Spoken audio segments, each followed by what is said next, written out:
I feel like Justin Guarini was robbed in season 1. I mean, from Oklahoma, I gotta say Carrie Underwood, right? It's fair. Where's she from? Shakota. I was a big Daughtry guy. Like, I was early on the Daughtry train.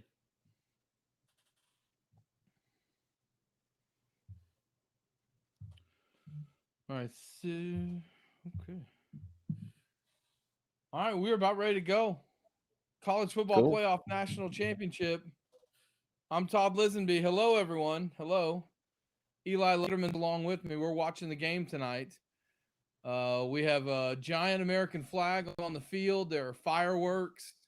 We are honoring our nation before we crown our national champion here tonight. Before we get going, I want to give a big thank you to a bunch of people that are making the stream happen tonight. Jacqueline Musgrove, Bobby Howard, Michael Martin. We appreciate all of their help. Michael Lane as well. Our team behind the scenes doing a great job to get this thing going tonight. Eli Letterman, you've been a busy man with all the portal stuff. I know there's a lot going on in Norman, man.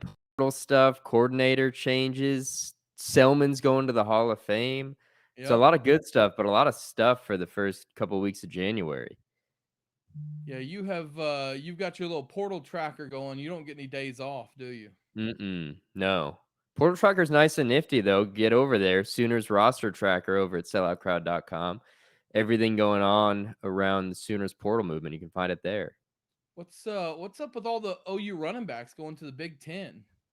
I know. I guess we'll see. I don't know enough about Minnesota's 2024 conference schedule, but I assume, that Wisconsin Minnesota game, Tawi Walker, Marcus Major is going to be pretty fun. Well, let me throw this at you too. You know who Wisconsin hosts in non-conference next year? Oh, is it? We've talked about this, I think, on the Todd Pod. Alabama goes to Camp Randall next year. That's good. That would be a destination. Yeah, Todd, you want to go? I don't care who OU's I'm playing that weekend. I'm in. Let's Let's do it. go. We'll do We a can do a double lot of header. We'll damage go in Packers Madison, game on Wisconsin. Sunday. We'll go Packers on Sunday, Wisconsin on Saturday. Todd, we could do a lot of damage in Madison, Wisconsin. We could. That would be quite the interesting reason to go cover a game of Wisconsin. You're doing a story. The two of us are doing a feature on Tawi Walker. Love that. I think we could sell the bosses on that one. Who wins the uniform matchup tonight, Eli? All right. I'm looking at Michigan and one of its better strips. I do like it when I prefer the yellow pants. I agree. Good call. Or even the white pants. But that's the Packers fans in me. Yeah. So what do we know what we're getting for Washington? Because those are the best color. That's the best color scheme. Oh, here we go. They're going white uniforms. I mean, You know what? that's It's a pretty solid look. This is a good uniform matchup. We got that. We haven't even kicked off yet. Teams aren't even on the field, but we got a good uniform matchup. And I can get behind that. Well, I'm real excited that my internet's starting to buffer right now. So you may get ahead of me here in a second, but we'll figure that out. Well, I'm ready to carry this thing if I need to. Okay. Now, did you see the reports there was like a tornado-warned storm near the national championship? Well, yeah, so the two things I saw, there's a leak in the roof at Energy Stadium. And I also saw that John Harbaugh, the Ravens coach, and the contingency from Baltimore that was headed down got delayed because of the weather. I think the worst of it's out of the way, but there's been a storm going on. Nice. Kind of thematic for the Michigan football season, right? A storm, little choppy waters, and now here they are. I was racking my brain the other day. I think Jenny Carlson and I might have been talking about this. Teams that wear purple don't usually win. Other than the Lakers, can you think of any really good program that wins championships that wears purple? Furman Paladins, not like you answered K-State's got a lot going. You answered your own question the other day when you were on the Todd Pod, which is that Tottenham wears purple sometimes. Hey, shots fired. That wasn't called for in any single sort of way. But you're right. Tottenham, Furman, K-State, very respectable. Shout out to Dave Rader, but not quite. A lot of championships there. Who else? Purple. I mean, Utah Jazz has some purple in it. They're the epitome of coming up short. That's true. That's what I'm saying. Yeah. Like a lot of times those teams come up short. Yeah, you don't see a lot of people raising trophies in purple. No, no, you do not. You do not. Want to tell everyone that's watching this thing live right now, Jenny Carlson, one of those right now. Mike Sherman says the Ravens. Of course, he'd bring up the Ravens. He makes a decent point. Well, they won 1 year, and that was in, I don't know. That was the Ravens year was the year the lights went out, right? Yeah, that was with the Niners and Yeah, that was rigged. That was yeah. rigged.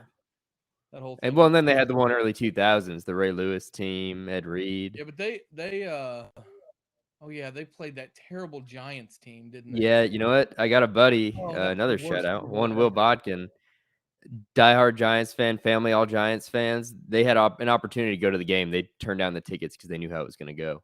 Made the Yeah. right call, probably. That Super Bowl was so bad. That was my freshman year in college. That was when Survivor was real big. I can't believe it's still in the air. It's like in season 75 or something.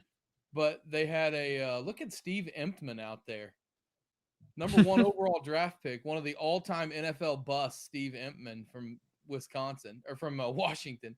I can't remember what I was saying now. You were talking. What are you talking about? Now you got me thinking about draft busts. Oh yeah, I was talking about the Super Bowl, the 01 Super Bowl. Yeah. So that Freshman year of college. That was such a bad Super Bowl, and that was when Survivor was really big. We had a Survivor watch party, and we sent out invitations. It was in my dorm room, and we sent out invitations to some of the choice ladies we wanted to come and stuff like that. And it said on the watch party, if you'd like to show up early and watch the Super Bowl, you can. It'll be on TV. But there was a real good era there, right? Of like post Super Bowl programming. Yes. Like I remember there were like Simpsons episodes. Like it was a different time, man. Also, the Ravens don't really count as a team wearing purple winning championships because they're really just the Browns in disguise, right? I mean, I'd like to hear Mike Sherman on that one. Who wins the coaching matchup tonight? We're getting the pregame coaches interview right now, Eli, which we learned so much from. Well, yeah, I've got the sound off, but I'm probably learning just as much as I would with the sound on. I lean Kalen DeBoer just because I lean with his whole story, being a guy who kind of came around through the lowest ranks of football, came all the way up, and I'll take aggressive over whatever Jim Harbaugh's got. I'll take the guy who's gonna go for it tonight, and also the guy certainly with a much better quarterback. I think it's easier to coach that way. Yeah, I mean, as far as who we like the most, that's a pretty easy choice, right? Well, what if you believe everything that's going around? I mean, does it ding Jim Harbaugh if you think he's got one eye on an NFL job right now? I don't know. That concern you at all? I think that if you ask OU fans, a lot more.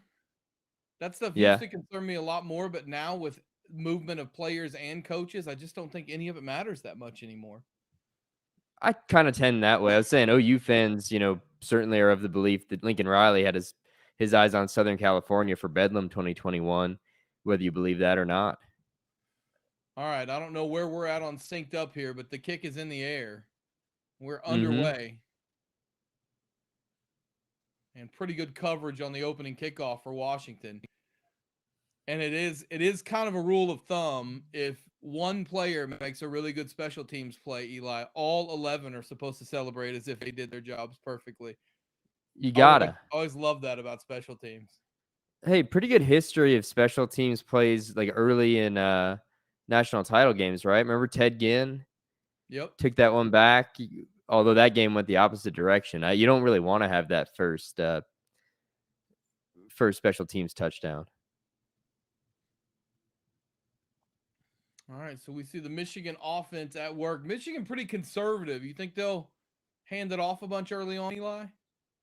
I think so. I think part of this game, I mean, it's not how they're going to set up. They're too talented to just like play a running out the clock thing. But they're going to run the crap out of the football. And if there's the beginnings of a formula to just neutralize Washington, it starts with, draining the clock and not putting the ball in Michael Penix's hands, right?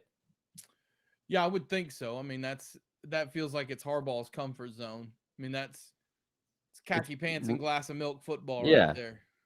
it's perfect. Yeah, Midwestern Big Ten football. They're gonna. I mean, they'll. I think it's all about trying to get the run going and then, finding whether it's Roman Wilson or anybody else downfield to break out of the run game. Early first down on the opening drive for Michigan on a pass over the middle. And the Wolverines on the move first. You mentioned the quarterback matchup, Eli. I mean, Washington's got the better of the two quarterbacks. What do you think of McCarthy? I think he's been a pretty, for the most part, an impressive college football quarterback. I thought he made plays. I'm watching him snap now. Made plays in the Rose Bowl, obviously, to get him here. But if you look at the performances from Penn State to Ohio State and kind of the end of the season, the offense kind of hit a stick in the mud, and they haven't been all that impressive. So if you're talking about productive in this game and then projecting out to the pros, I think it's all Penix. Yeah, I would agree with you. It is interesting, though, in times where Michigan has really needed to move the ball down the field, McCarthy has been pretty good. Well, that's the thing. They kind of they move it when they need to. I mean, they did it again last week at the Rose Bowl, but it seems to be more situational than it is just kind of line them up the way that Washington can. All right, something happens here, Eli. You're going to have to carry us. I've lost my stream here momentarily. Oh, no. Oh, no. This is when the big happens. I'm kind of cursed in that way. I don't know if you saw. Man, hosting your own live stream. Yeah. And losing the stream, man. It's got to be like cardinal sin number one. All right, we're back with the first down snap to McCarthy here. I don't know if I'm ahead of you or not. I think you might be now. Of course I am.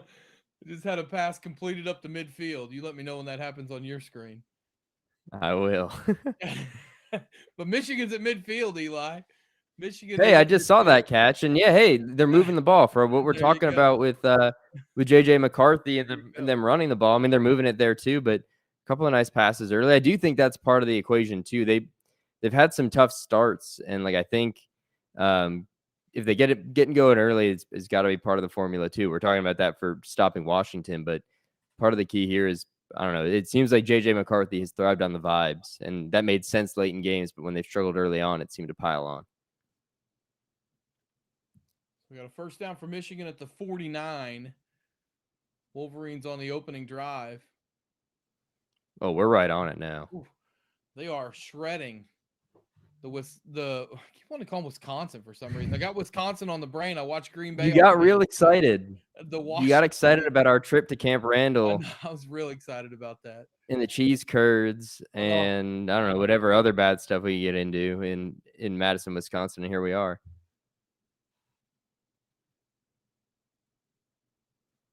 Don't forget, everybody, you can leave us a comment in the YouTube chat, and those comments will make their way to us. We've got a team of experts that is watching the chat room. If you say things nice about us, they'll probably really make it in. Oh, well, look who's here.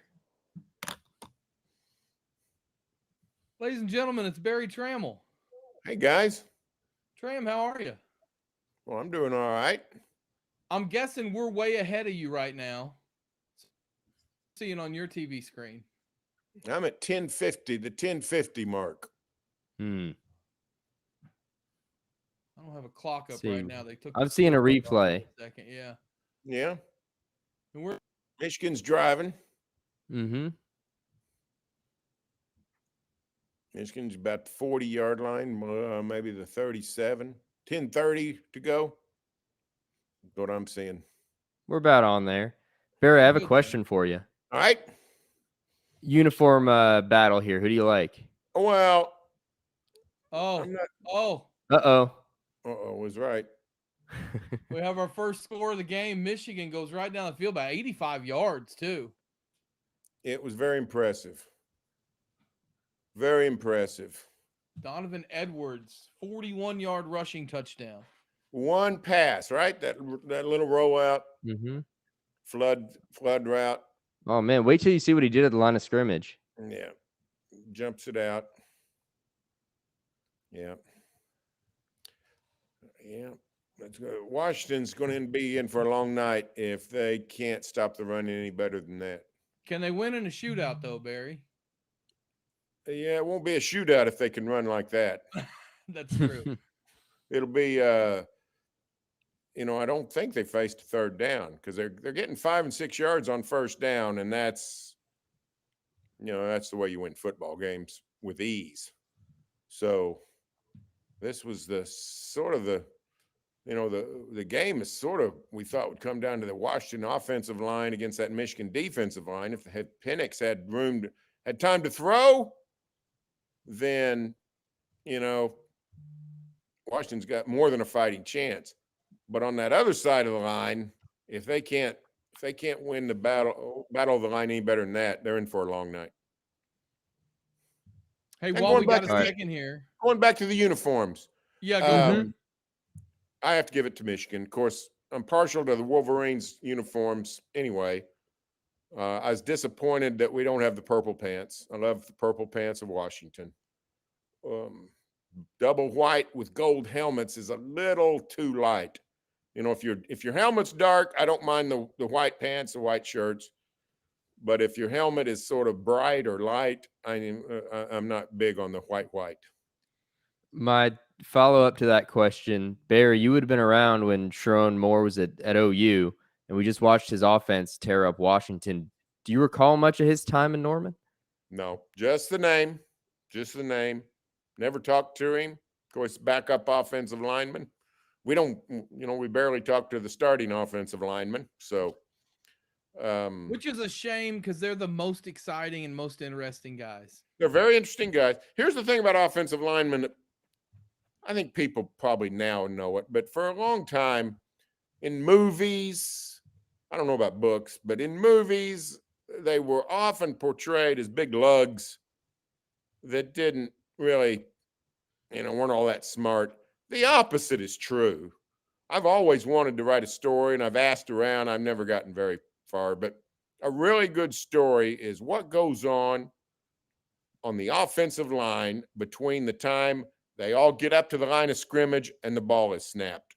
There is so much going on mentally. Well, the wide receivers are mostly just out there, looking at girls, waiting for the ball to be snapped.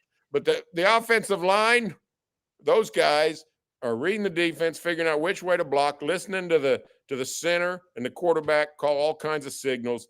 They got to be among, if you're talking about the most mentally, the mental requirements of football players, quarterback number one, offensive line, primarily the center, but the other guys too, number two.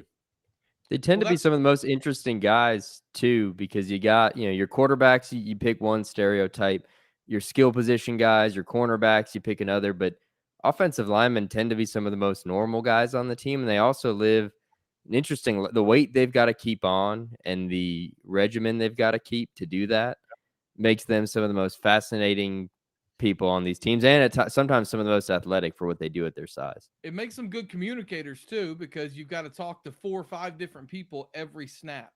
Quarterback's got to read the play out off a sheet, and everyone's got to know what to do. But you have the personal communication in the trenches is pretty interesting. Yeah. Did you play? You played on the offensive line, Todd? I did. I played center in high school and offensive tackle the 1 year I played in college. I didn't have much interest in defense. Yeah. Did you do a lot of having the mental gymnastics at center in high school? Were they doing it back then? We ran the wing tee, so it was a lot of the wing tees. That's an involved thing.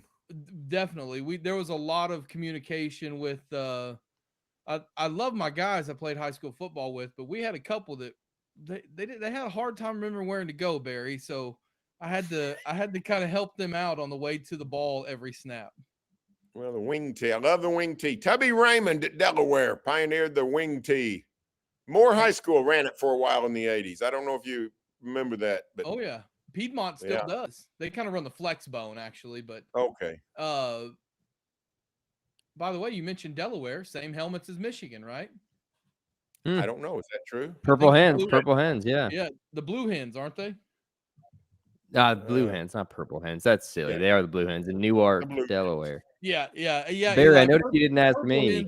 Purple hens is silly, but blue hens is totally normal. No, Yeah, that's your perfectly hands normal. typically went blue. Barry, you Yeah, didn't ask me if I played offensive line. Well, I mean, I was pretty sure you didn't. You know, you're Spider-Man. You're playing one of the skill positions. All right, now we get to see Penix go to work for the first time. I love to watch him throw a spiral. That's the dart-like nature of his passes against Texas was the most striking thing of the game. And I think that's true for everybody that watched that game. Just the pinpoint accuracy of his passes was apparent to everyone. And frankly, he's the poster child for one of those guys who Pacific Northwest, a lot of late night games, that kind of thing. We just didn't see a whole lot of and didn't know. We knew he was good. We knew he's having a great year, but we didn't know how good, I don't think.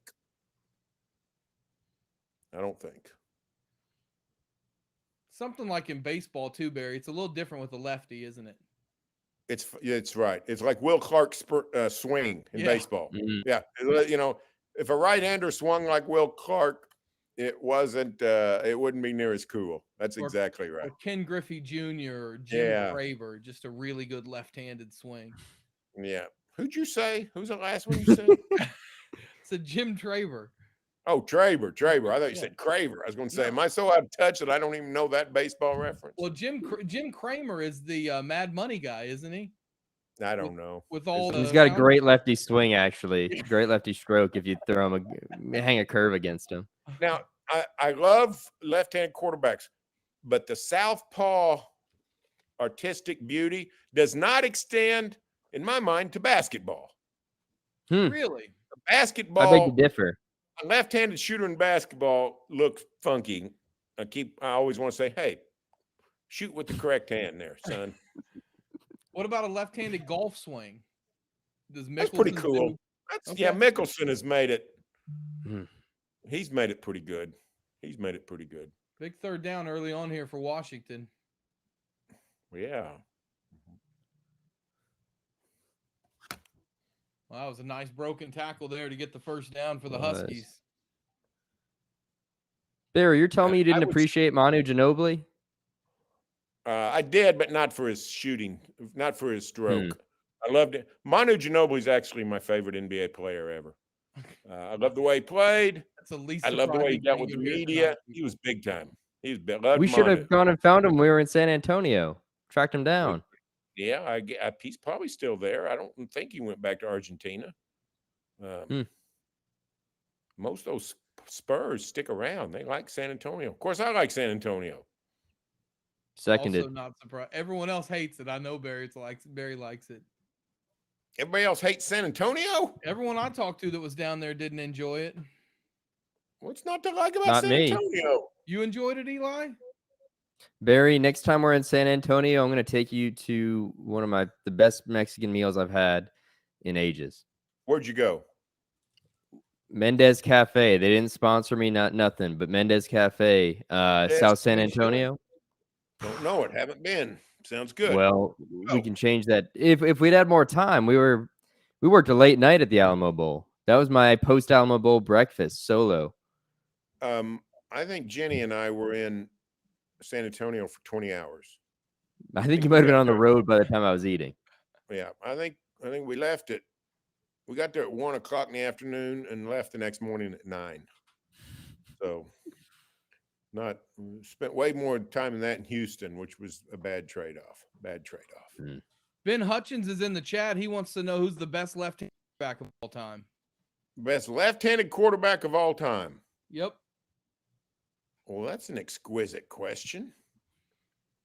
Steve Young is who Mike Sherman said in the chat, and I think that's a very good one.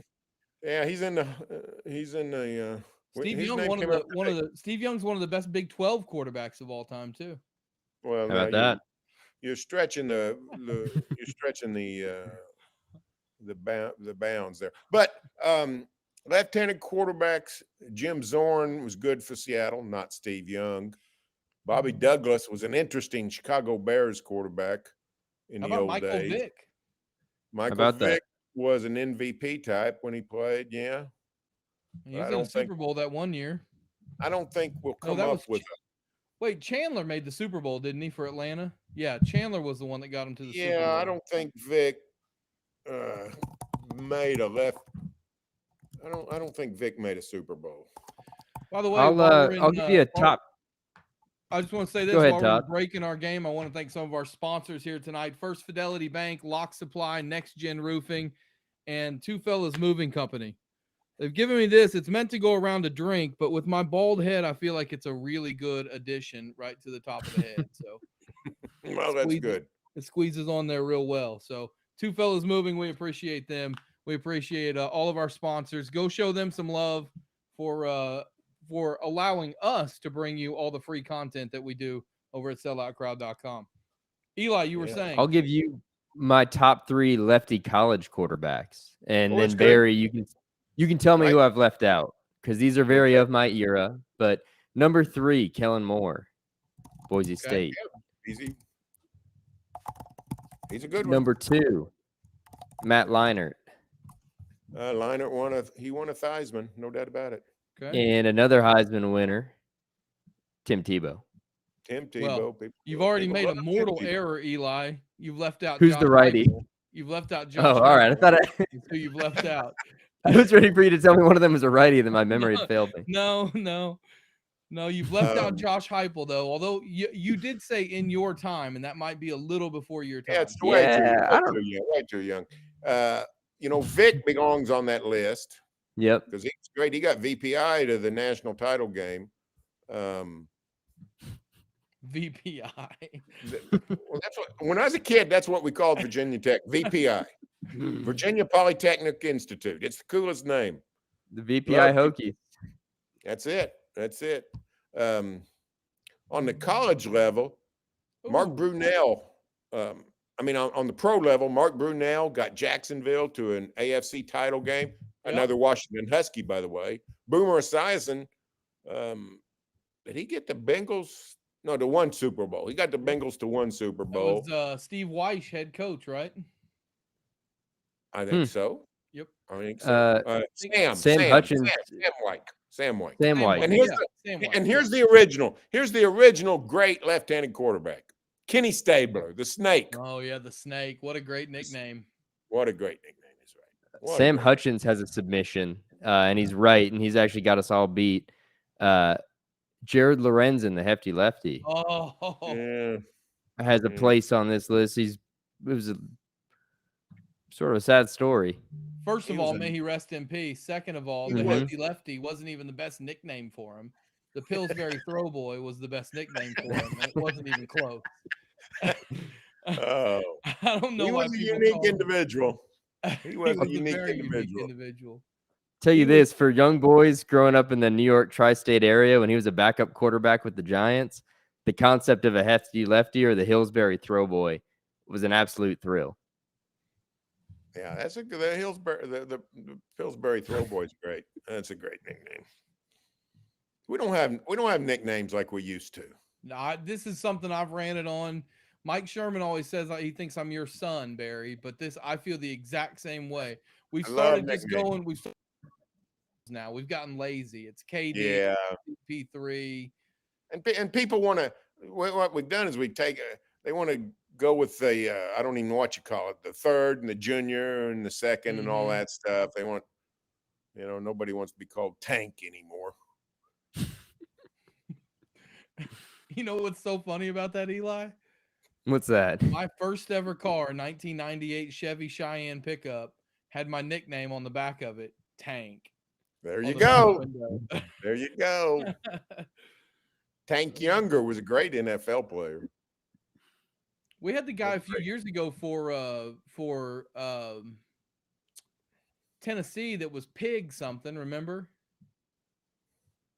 For Tennessee? Yeah, his name was Pig something. No, I don't remember that. I do not remember that. He played in that Tennessee game, OU up there in Knoxville. Well, Washington's on the move. First and goal, I think. Huskies doing well. They're doing well. This first quarter's moving by quick if you've got the under on Game Time. Yeah, it'd be really far down if Michigan hadn't broke the 40-yarder. just punched it on down 8 yards at a time. There've been 5 more You think 3 plays. possessions in this first quarter, probably at this point? Yeah, got a chance at it. Got a chance at it. Eli, before you go, because I think you'll be leaving us after this drive, I want to ask you a question. You followed college football the last 3-4 years, obviously. Who would you take if you had the number 1 draft pick and needed a quarterback? Wow. It's a very good question. That's kind of why I asked it. Yeah, no, hey, you asked good questions, Todd. And I'm Thank going you. to take as long as it takes Washington to get in here to think on this one. Give me a cutoff time. Do I get 2019? What do you mean, do you get 2019? Can I pick from that era? What's my cutoff date on the draft No, pool? I'm saying right now. in this year's draft. This who draft. You taking them? This draft. Oh, shoot. Yeah. I thought you were asking me who I would. All right. This draft. This year's draft. I'm the Chicago Football Bears. Caleb Williams has got an apartment on the Gold Coast in Chicago. He hangs out in Wrigleyville, and he plays his football at Soldier Field. Easy. Is it that easy? I think so. Okay. And I also think it's possible that Michael Penix is the better NFL quarterback. Pig Howard. Thank you very much. Someone told us that. Pig Howard was the name of the guy at Tennessee. I'd say I've never heard of Pig Howard or don't remember. I'm pretty sure he's a running back too, which is a great running back name. Yeah. I would take Caleb Williams. I would take Caleb Williams. My parting take, every award season, I mean, college football awards generally are fairly silly because we tend to vote on them as media, but Rome Odunze not winning the Biletnikoff. Marvin Harrison's incredible, should probably be the first receiver off the board or definitely be the first receiver off the board, but no one has had a better year catching passes than Rome Odunze, Washington, and I think that was a travesty. Yeah. You want to know the real truth of the matter, Eli? Mm-hmm. Nobody really cares who wins Biletnikoff. No, they really don't. That's the real truth. Although,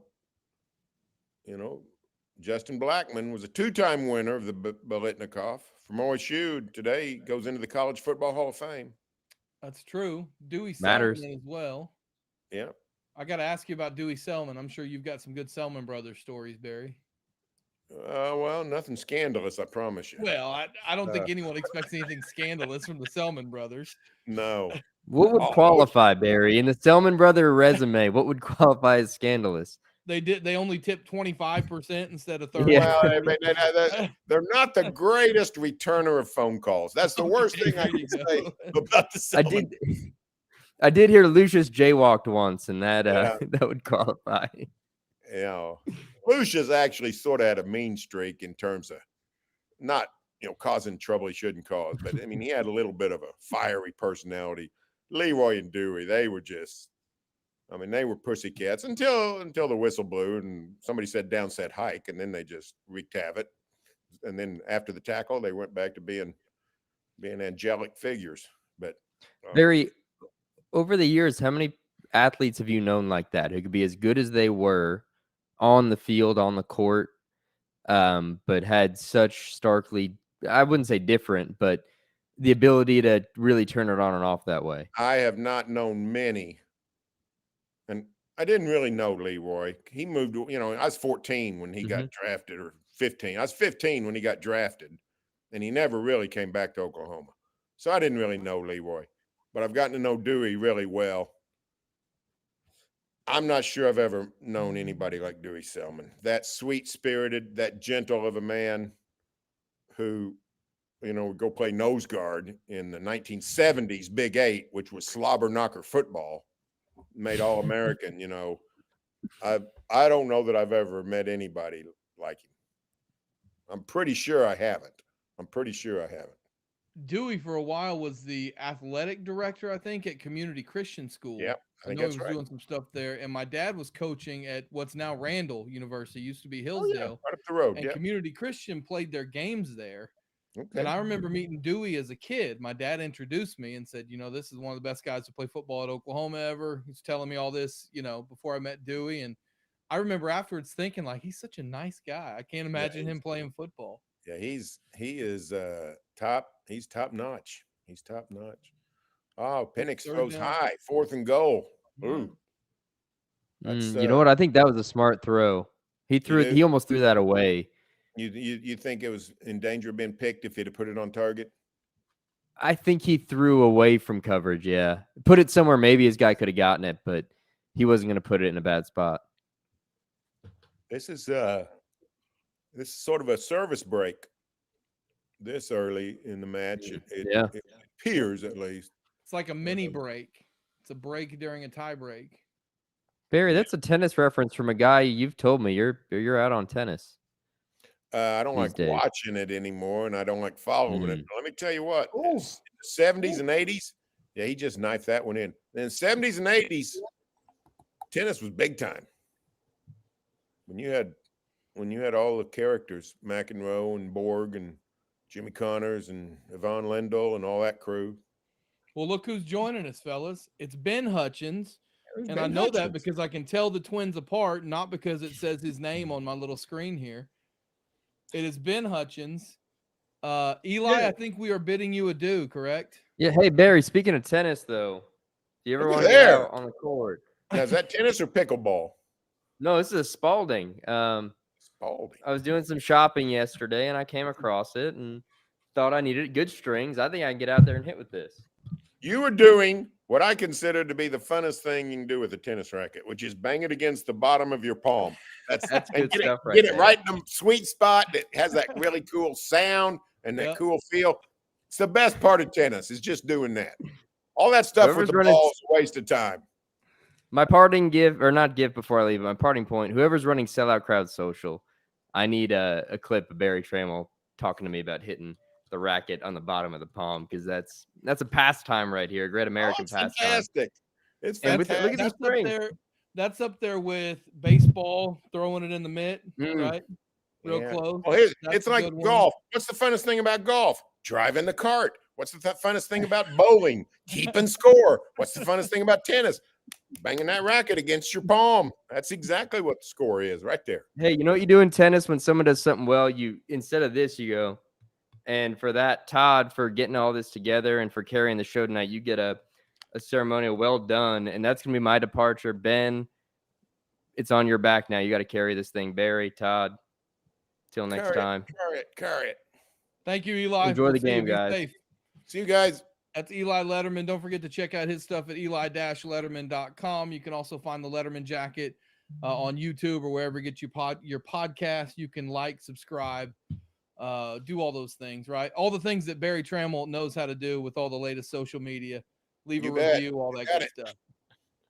You got it. Barry's always smashing the like button. That's it's one of his favorite pastimes. I actually have hit the like button 2 or 3 times in the last few weeks, and I accidentally, of course. And I think, man, I don't know exactly what the ramifications of that are, but I hope people don't get the wrong idea.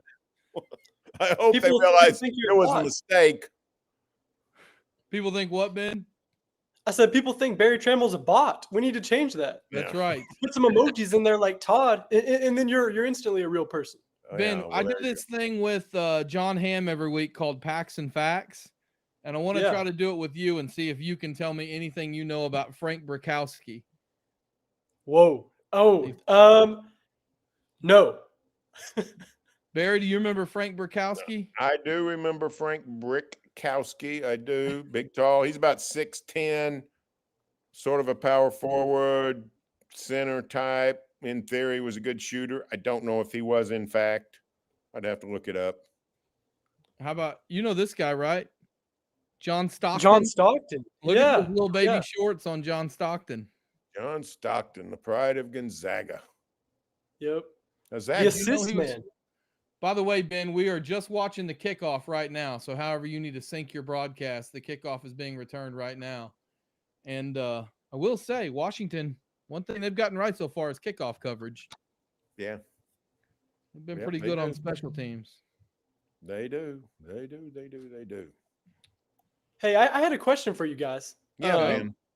And I learned today that Jim Harbaugh was playing in the NFL as recently as 2001. Now, I don't remember any Jim Harbaugh games watching him, of course, but I was wondering if you could give me a modern day comparison for what Jim Harbaugh the player was like, so I might be able to get a grasp on it. All right. Here's how I would describe him. And Todd, you tell me if we're off here. He's a little bit of a journeyman. He was a guy that was a good quarterback, but people really didn't want to make him a franchise quarterback, right? Yep. Particularly with the Colts, he had a pretty good run, 2 or 3 years of success, and had some playoff success. So who would that be like? He was never as like stable as Kirk Cousins. Never had like a 5-year run, 6-year run. What about like Mark Sanchez? Yeah, probably. That's Although pretty Sanchez good. didn't have as long a career, I don't think, as Harbaugh. No, yeah, Harbaugh played for a long time. Yeah. A little bit of a folk hero in Indy because he wasn't what we'd call terribly successful. Ooh, deep ball city. That was Deep play ball action. Washington bid on that play action hard, which we talked about they're having to do right now, Barry, to stop the run. Yeah, that's what'll get him. That's what'll get him. J.J. McCarthy. Yeah, Jim Harbaugh, I'm looking at it here. He played 15 years. Yeah, he lasted forever. He's a Charger at one point. I think he might have made the playoffs with the Chargers one time. Can't remember. Let's see his playoff career numbers. But he was definitely sort of a Michigan. Ooh, nearly had a pick there, Barry. Yeah, sort of a Michigan. Yeah. He was a Michigan icon, no doubt about it. But that's Mark Sanchez is pretty good. I'm trying to think of a guy playing today. No, I get your Mark Sanchez reference. I can kind of piece he was that never together. as good as Joe Flacco. Okay. Joe Flacco's way better. Breakaway. Oh, I think you're ahead of us. Okay. Yeah, you're ahead of us. You're gonna have to you suspend that thing for about 4 seconds. And there he goes. There he goes. Oh, that looks like a touchdown. They're gonna have 2 40-yard touchdown runs. Take same guy too, Donovan Mitchell. Or not Donovan Mitchell, Donovan Edwards. Same guy. Ooh, we got an MVP. We got an early lead in the MVP. Donovan Edwards. You see the NBA breaking news, Barry? No, what happened? Tyrese Halliburton carried to the locker room by teammates. Oops, that's not good. That's bad news. That's real bad. What a wonderful player he is. Ooh, I want to hear that. How are our Thunder doing right now? I don't know. I got it taped, so I don't want to hear anybody. I'll watch the first quarter. Now I'll get on the rest of it. Okay. All right. I'll get on it. Well, when Barry's gone, we'll update you on the Thunder score. I assume they're gonna wax the Wizards. That's one bad team. But let me tell you what, guys. Now I heard some talking. Maybe it's on the Feinbaum show today. Might have been the Sports Animal, but I think it's the Feinbaum show. And somebody called in and said they thought Michigan would win big. And Paul said, "Well, I don't think they're going to win as big as last year. You know, when Georgia just took apart TCU. I think it's 65-7. But here's the deal: if Michigan can run this like this, they're going to win big. Because, I mean, when you can run like this on a team, you mentally wear them down. Passing is sort of I don't know how to describe it, but just constant running, break a 40-yard touchdown. That sucks the emotion out of a defense. So the Wolverines could be in position to completely take this game over. Well, the other thing it does too is when a team runs the ball that much and runs it that well, you take away all the big quick change momentum changers too. Yeah. I mean, yeah. You don't have as many interceptions. You don't have big sacks where there might be a strip fumble. You know, you don't have a possession that's 3 and out with 40 seconds off the clock. So right. It For just makes it instance, really hard to come back. I don't know, Washington may punt or score before the end of the quarter, but basically we're going to have 2 possessions in this quarter. And that's possible that if that keeps up through a game, that's 8 per game. That's 8 per team. That's not very many possessions. That is old-fashioned football. In the Big 12 in recent years, somebody like the Sooners or the Cowboys, they average, 11, 12, 13 possessions. They're in some of the hurry-up, no-huddle days when Whedon and Bradford and those guys were quarterbacking. They'd have 15, 16 possessions. This Mike Gundy team that just finished, they ended up being a pretty high possession team. So I don't think we're in for that tonight. I mean, it looks to me like we're in a low possession game. And that's bad news for Washington, considering it's already 14-3.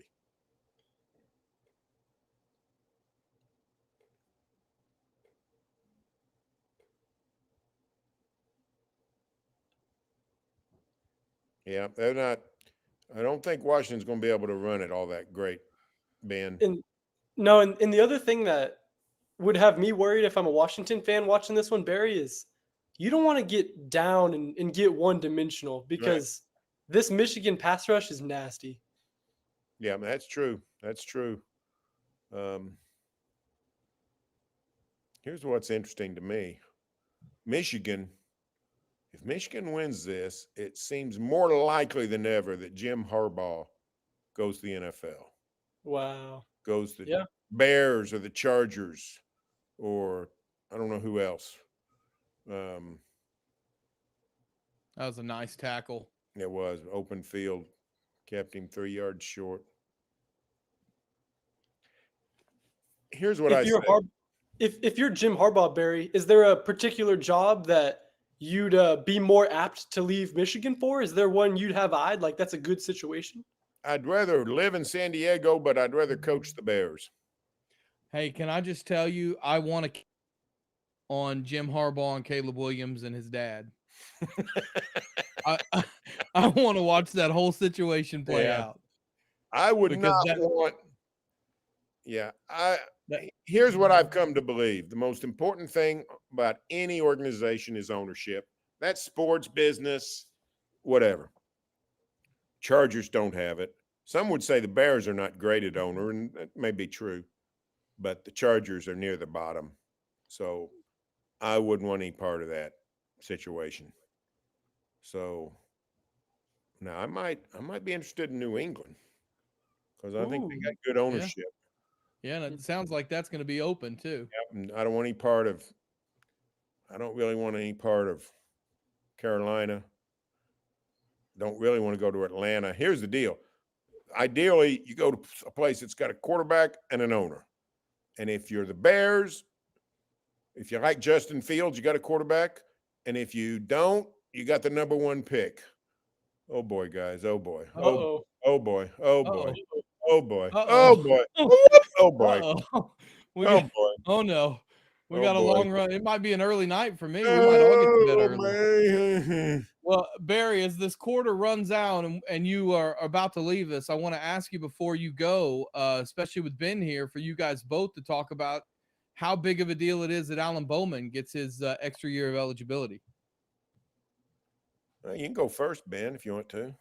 Yeah, I mean, it's kind of weird. I think a lot of people, at least on Oklahoma State social media circles, some are saying we don't want him back. Some are saying it's the best thing ever. And if you had to pin me down, Todd, I think it's probably in the case of it's a good thing Alan Bowman's coming back.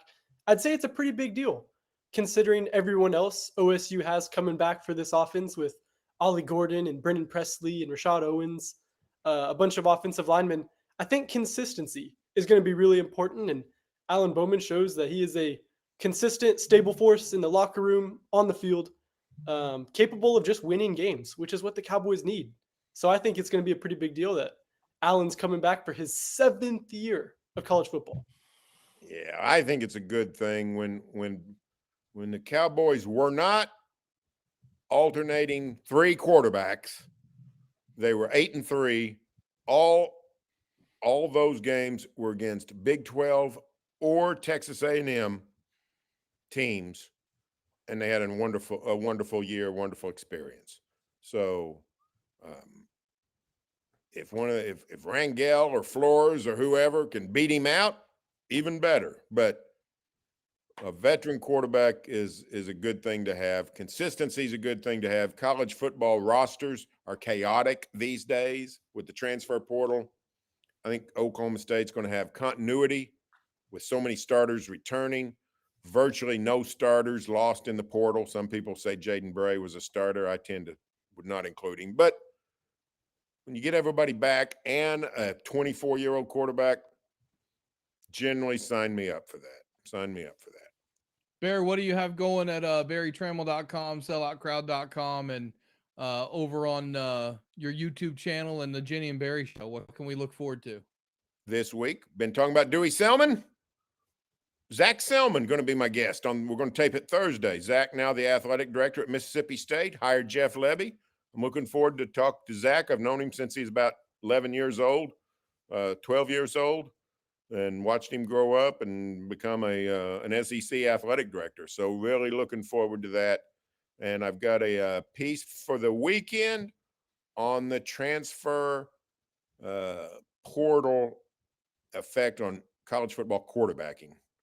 And tied in with Alan Bowman. This is uncommon stability the Cowboys have.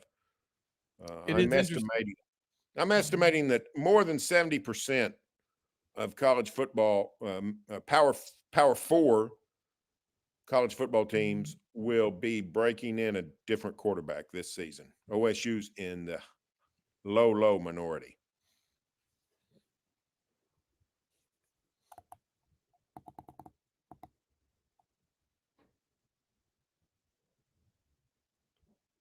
Todd, I can't hear you. Yeah, we lost you, Todd. Yeah, he's gone dark for a second. He has gone dark. I don't know what he's saying. Am I back? You're back. You're You're back. back. Yeah. I'm back. I was just going to say, Barry, that 70%, that doesn't even take into account, like you count Jackson Arnold as a returner, right? He's part of the 30%, which is crazy. Yeah. Well, yeah, no, incumbent quarterbacks, I think are 69 69 Power 5 jobs. I'll bet there's less than 20 incumbent starters. And not counting the Jackson Arnold. Usually it's about half, but anymore, no, heck. Jalen Daniels at Kansas, and I assume Quinn Ewers at Texas. And I don't know how much more there'll be a few in the Big 12, but there won't be many.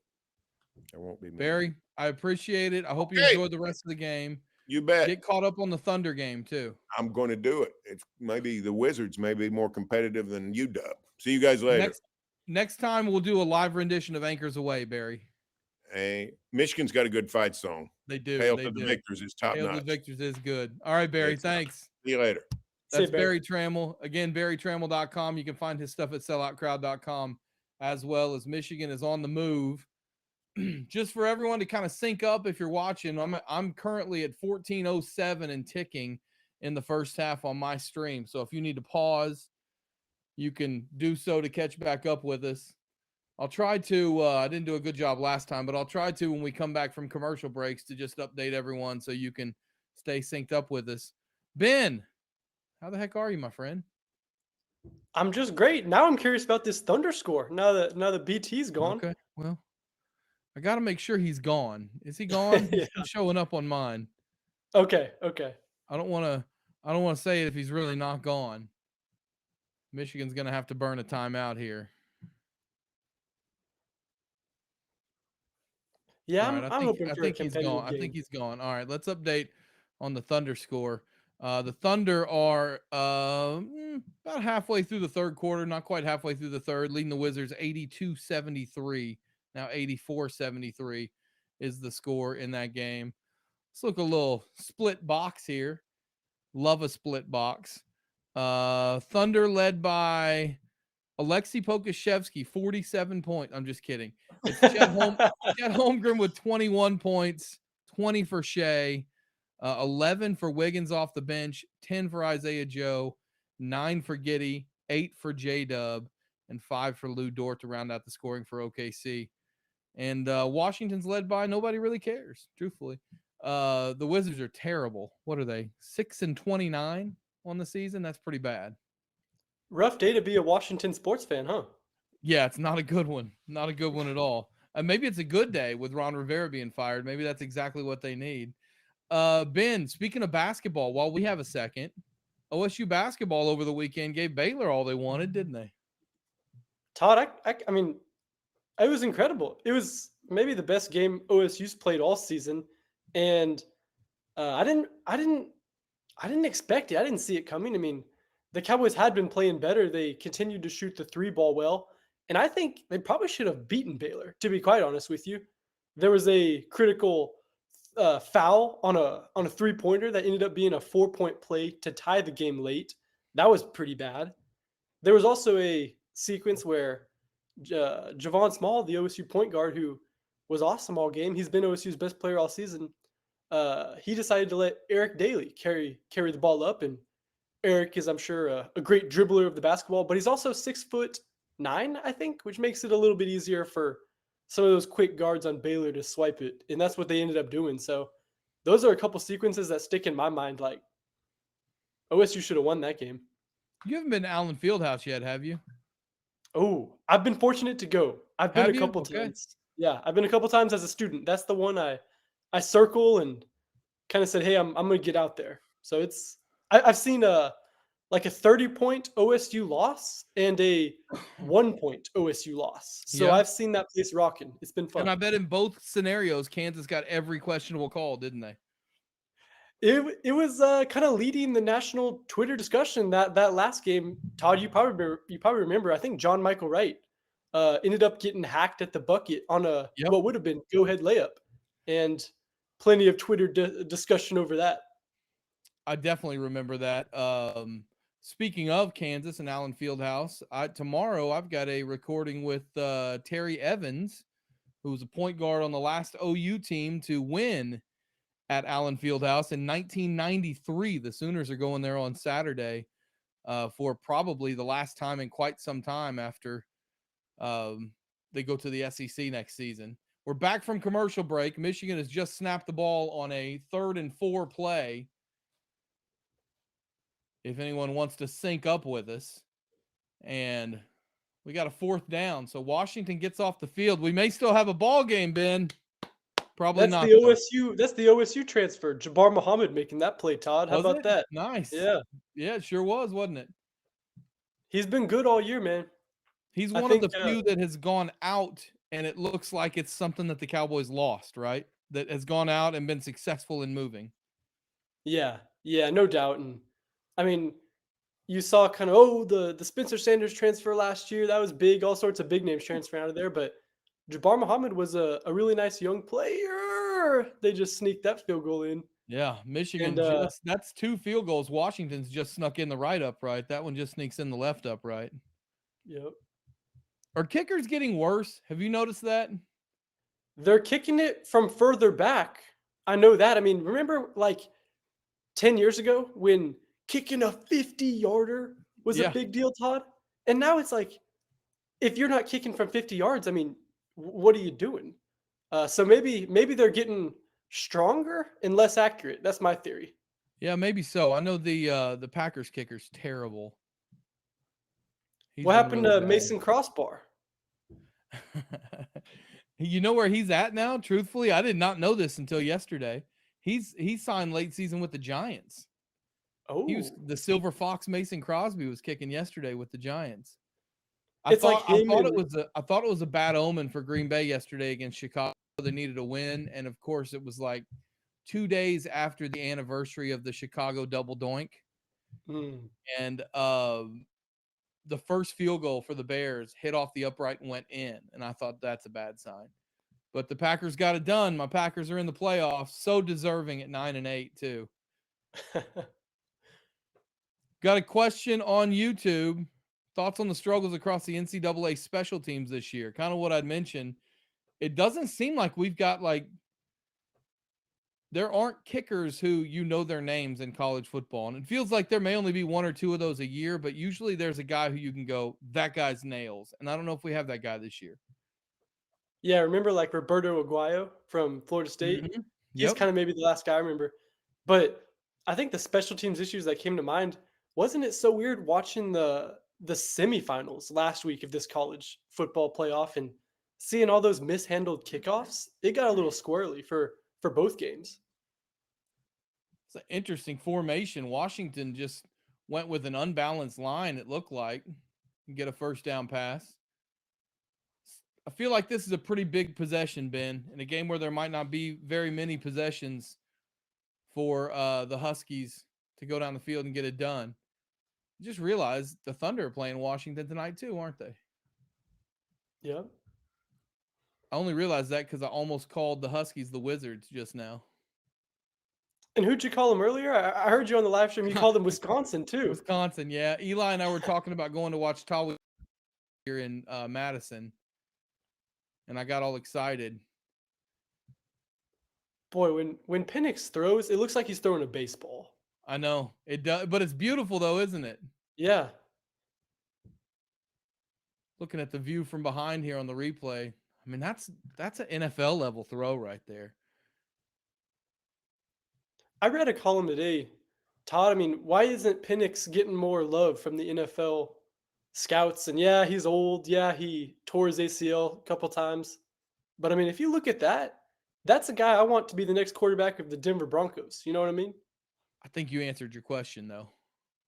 Yeah, maybe so. He's old and he's had injury issues. But look at the throws he made. I mean, is he really that old? I mean, come on. Well, the problem is in the NFL, you have such a small window with quarterbacks before I mean, like look at what's happening with the Broncos right now. Where the Broncos have put all this money in on Russell Wilson and now they have to go a different direction. Mm-hmm. Pre-snap penalty. Is this a false start? I think we have don't we have ACC crew tonight? Is the fix in? I don't know. Fowler was saying on the pregame show, Todd, that they call the most pass interference flags. They throw the most pass interference flags out of any crew in the nation. So I don't know.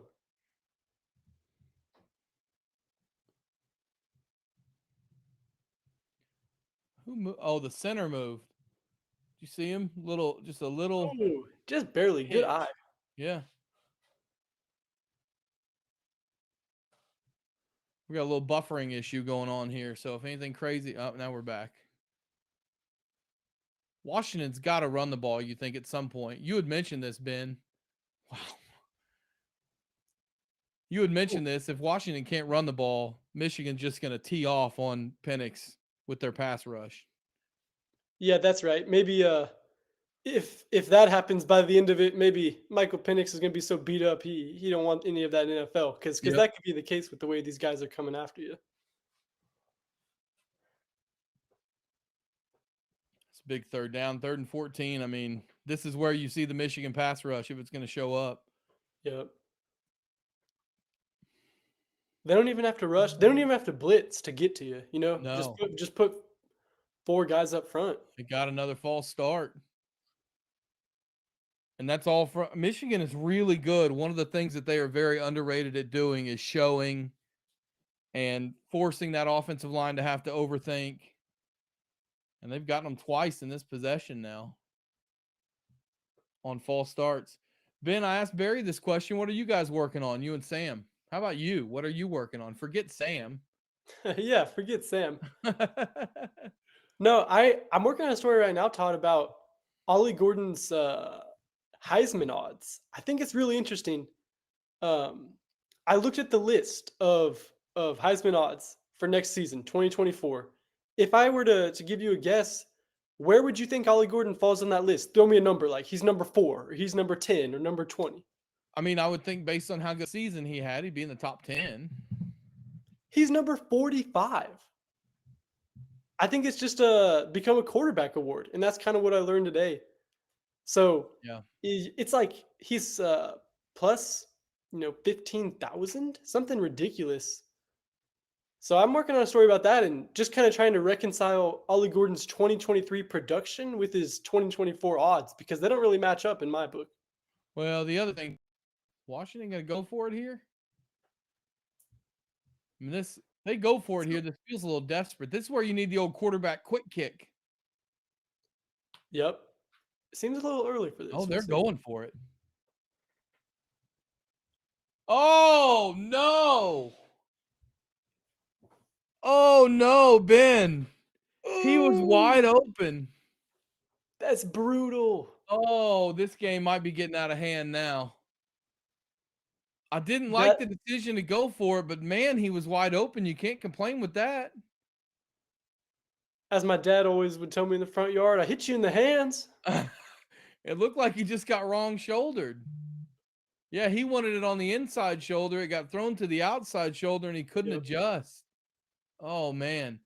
I mean, I guess if there's one complaint about that, Penix maybe should have floated it a little bit more. Yeah, I think Penix saw it's a coverage bust. We can score a touchdown on this. And he kind of laid it out to the right, but obviously not on the same page there. That's a play you circle, Todd. Yes. Yes, that is definitely a play that you circle. That's a bad miss on that one. Hey, while we have a second, I want to thank some of our sponsors tonight. Want to thank Two Fellas Moving, Next Gen Roofing. Also want to thank Lock Supply and First Fidelity Bank for making this live stream and all of our content over at selloutcrowd.com happen. Go support them. They are one of the many sponsors that we have that allow us to bring you free content at selloutcrowd.com and this live stream tonight. Also, I want to thank, I've done this earlier. I want to continue to do it throughout the live stream tonight. Jacqueline, Bobby, Michael Martin, Michael Lane, all of them for their help behind the scenes to make this go tonight. We really appreciate them and we hope you're enjoying it. If you're watching us on YouTube or anywhere, give us a thumbs up. That always helps. You're more than welcome to comment at any time. I'm trying to keep up with some of the YouTube comments. But if you want to comment anywhere you're watching us live tonight, if it's a good comment or a question for us, those will make their way to us. So be sure and do that and like whatever stream you're watching. Give it the old thumbs up button or the heart, whatever. Smash the like button, right, Ben? That's what the kids say. That's what the kid. You're not allowed to say that's what the kids say. I don't know. I felt kind of old realizing, man, Jim Harbaugh was playing in 2001, and here I am.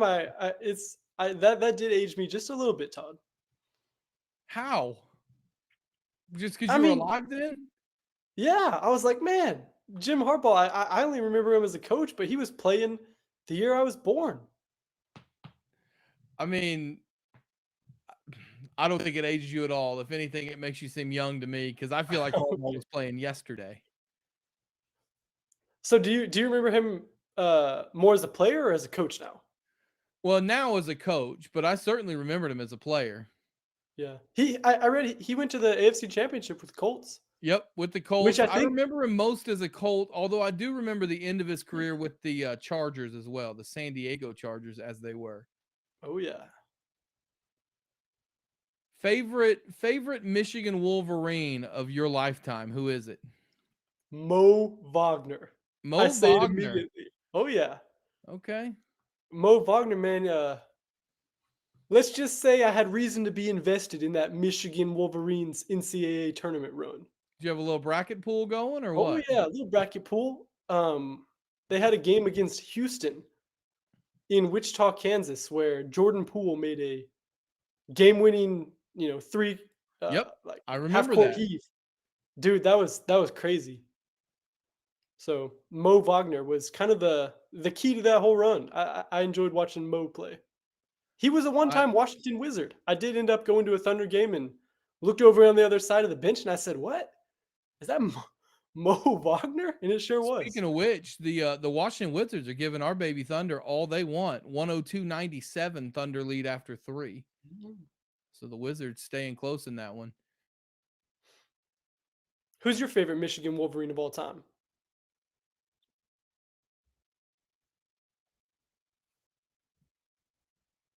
Hey, I can't hear you. You might have to refresh. There we go. He'll join us momentarily. Right back. Todd Lisenbee. You got me? Yeah, I got you now. You were talking about your favorite Michigan Wolverine. Well, I was just going to say, it's kind of cheating for me to do this, but I would just say the entire Fab Five. Yeah. I mean, are you familiar with the Fab Five? There was a Good timeout or a defensive play. non-timeout that's kind of legendary, I know, regarding the Fab Five. Yeah, Chris Fab Webber? Five were playing in the national championship game, and it was late in the game, and Chris Webber got a rebound and called a timeout that Michigan did not have. And so they got teed up, 2 free throws, and then the ball went back to Carolina, who ended up winning the championship. But the Fab Five made famous the really long shorts, like the ones that went down past your knees when I was a kid. And that was Nice. all the rage. Well, that's a good 3 and out there for the Washington defense. They needed it. They really needed that. They need to score before halftime, though. Washington does get the ball to start the second half, so I almost wonder why Michigan was trying to throw the ball. I mean, just keep handing it off, you know? I know. I'm with you. Maybe overthought it a little bit there. But yeah, the long shorts were a big part of my childhood, so I love the Fab Five. Trying to think who else Michigan. I mean, Charles Woodson was great. Oh, yeah. When he scored the touchdown and did the Heisman pose, that was legendary when I was a kid. We were all like in the yard doing the Heisman pose the next week. He was awesome. A little bit tougher. I mean, we have to do it. Favorite Washington Husky? Ooh. I don't even know. Brandon Roy was a really good basketball player at Washington. Nate Robinson. Little Nate Robinson? Little Nate Robinson. He was a Okay. Washington Husky. Yep. I'm trying to think football wise. Napoleon Kaufman, I think, was a Husky. Jake Locker was the quarterback there for a while. I mean, we talked about in pregame, Eli and I did, because I'll try and update everybody when we get back from the commercial break so you can try to sync your TVs with us. I'm having a little bit of a buffer issue on my ESPN Plus, so mine's in and out, but I'll do the best I can to help you out. We were talking pregame. Steve Empman, who was a big lineman there, was one of the all-time NFL draft busts. He went out for the coin toss with Washington tonight. Yeah, I noticed that. I didn't know he was an all-time NFL draft bust. I just thought he was yeah. Someone brought in for intimidation, which I was kind of intimidated sitting on my couch. I mean, that's a big dude. Well, nobody was intimidated by him in the NFL. I can tell you that much, because he did not work out well in the NFL. Was he a linebacker? I think he was a D lineman. Okay. I'm pretty sure he was a D lineman. The all-time draft bust, though, is my Green Bay Packers. You know that, right? Oh, my mind went Jamarcus Russell. Where are you at? Oh, no. Tony Mandarich. Packers drafted him as a big O-lineman out of Michigan State, and he was like the poster boy for steroids in the 80s. And late 80s, and he played like 5 years, flamed out, and the Packers drafted him, and 2 spots behind him, a guy went to Detroit by the name of Barry Sanders. That's like the famous T-shirt of a snippet of the NBA draft board with Ricky Rubio, someone else, Steph Curry. Yep. Tough.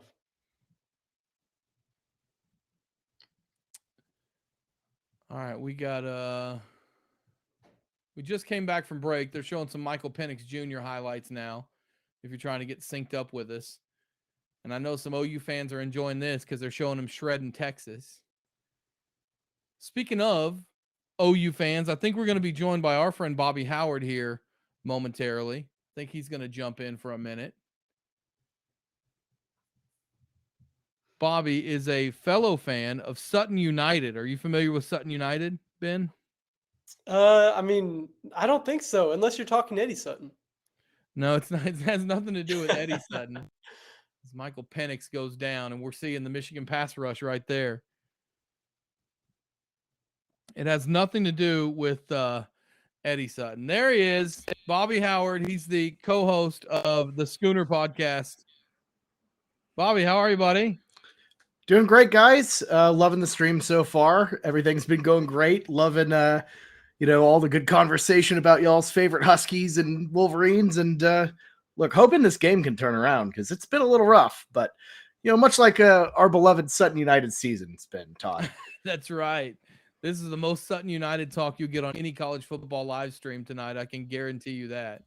That is an actual fact. I don't think that anywhere out there would even mention them. But No.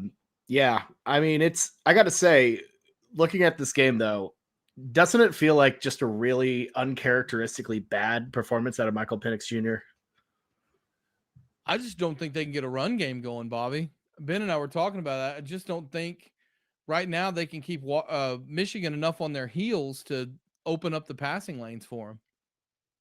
Yeah, Penix is in a tough spot, I think, with down so big, everyone coming at him, pass rush, a lot of 3rd and longs, 3rd and 22 right here. It felt like every time I look up, Washington's in a 3rd and 16. Mike Gundy would run a draw play and punt it, wouldn't he? That might not be such a bad play here. I mean, there's a lot of football left. Well, you know, someone else might run a jet sweep in that situation, so you never know. That was basically the Washington version of a draw play. Just throw it to the back out of the backfield and tell him to get what he can. Yeah, it's Washington not goes 3 and out. It's all of a sudden it's turned into a defensive struggle, guys. Which I mean, Michigan's got an 11-point lead, so advantage them. You know what I think it is, guys?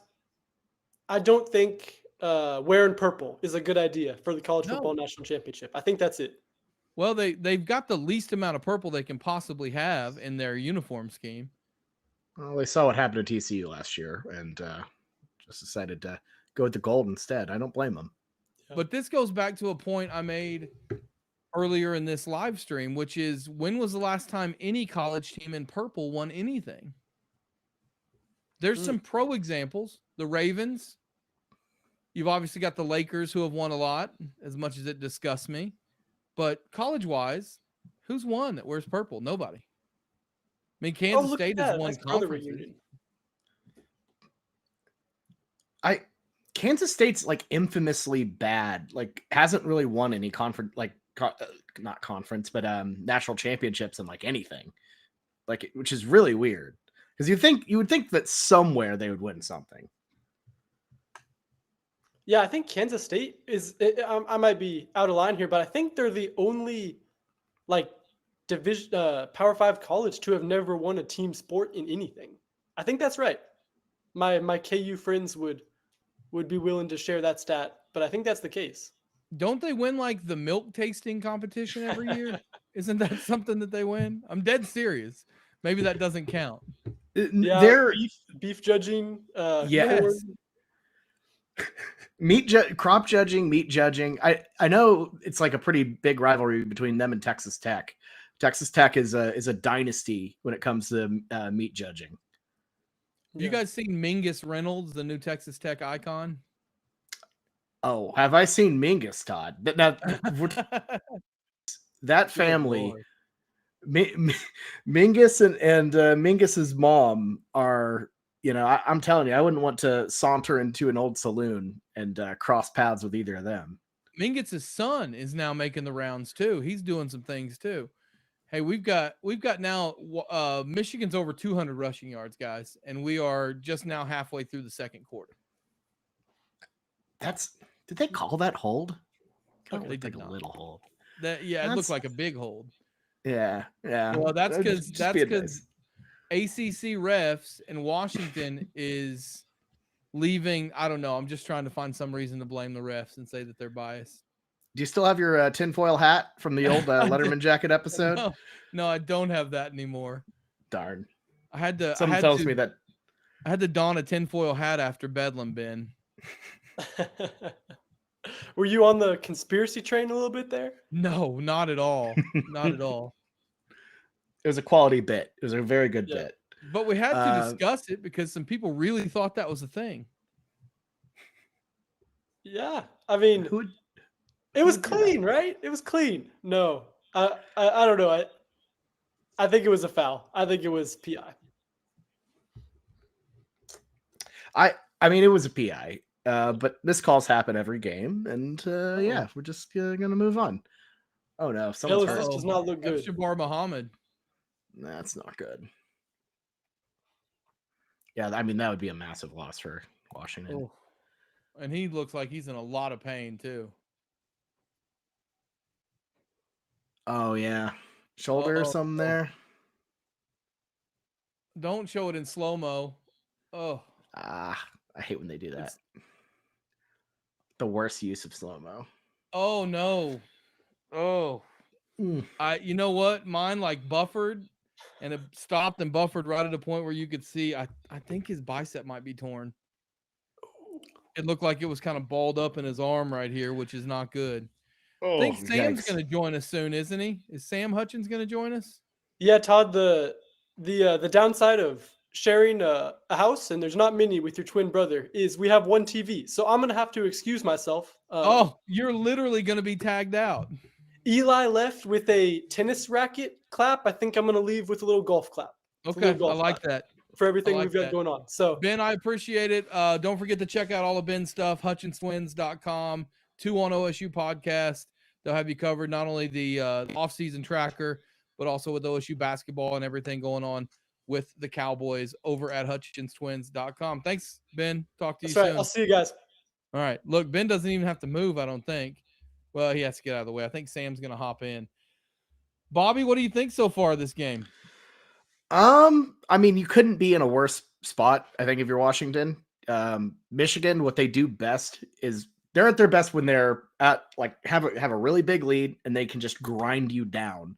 And given that we've seen zero resistance to that Michigan running game, I mean, I don't know. Michael Penix is going to have to go on an absolute heater, and Michigan, I guess, is just going to have to. They're going to have to find a way to stop that running game, or else it's curtains. All right, here's a question from oh man, this is great. Best meats. Ooh. Best Okay. meats. And well done. A viewer brought up on YouTube, LSU, a purple team that has won. So I did forget about LSU, and I apologize. Maybe the purple and yellow is what you need to win. You have to have that yellow as well. Well, LSU, in your defense, Todd, they normally do wear white. And, they have the yellow pants, yellow helmets. Purple's kind of an accent, even though it's not really an accent. But if you look at their uniforms, not primarily purple. So I see where you would miss that, because I missed it when too. They bust out the purple, when they bust out the purple, it is pretty elite, I have to admit. And I'm not usually a fan of purple uniforms.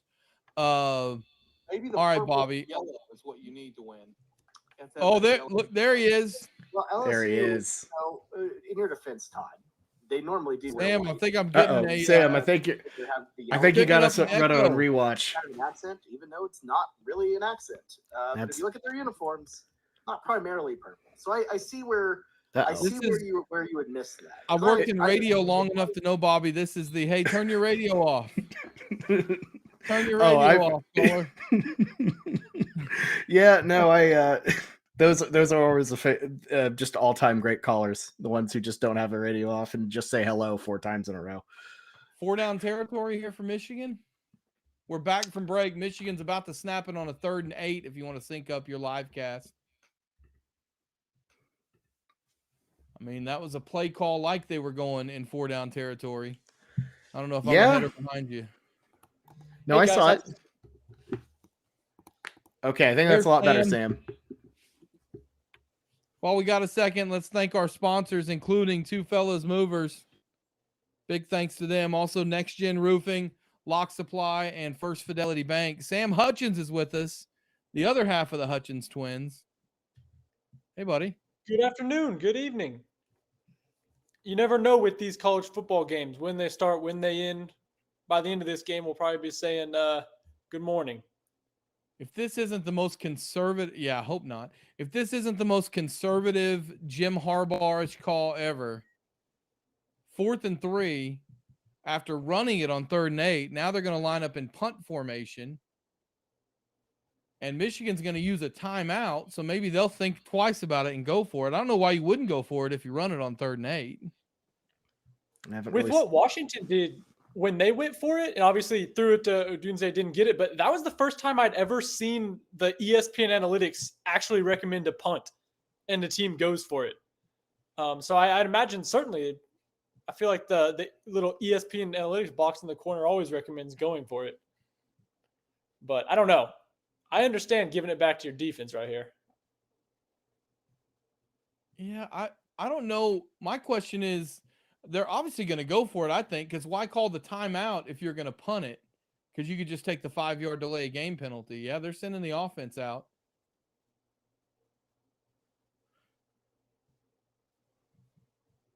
I've got some NBA hoops cards, Bobby. Ooh, Do you remember I'm anything excited. about What Dave- era are we Dave looking at? Hoppen? Dave Hoppen, this is 89, I think. That is before my time, and Dave Hoppen does not come to mind. Okay. All right, Sorry we'll to try Dave again Hoppen. later. I know he doesn't come to mind for Sam. 4th down, big one. They went for it. Oh, Hey, Tony Mandarich did come to mind, though, Todd, when you mentioned him. I remember that SI cover, The Incredible Bulk. I've read Yep, that story. that's right. Now after. That was a really good It's been a play by sad story. Washington on 4th down. Guys, if we want a ball game, we got to be cheering for Washington to go down the field and score here, right? That's right. oh, absolutely, absolutely. This feels like the moment. I would say, this is where you turn it around. I mean, if you're the Huskies, it's gotta be 7-2. It can't be 3. Del Harris, like- does he do anything for you? Oh yeah, Or- Del Harris. It's familiar. Former Bucks head coach. I'll do one more here. Sam, I think third card, I think you're going to know this guy. Patrick Ewing. I sure do know Pat. Okay, there you go. One I've of the seen worst. Patrick Ewing coach with my own eyes, Todd, Have at you? Georgetown. Well, you didn't see him do a very good job if you were watching Patrick Ewing coach. That's right.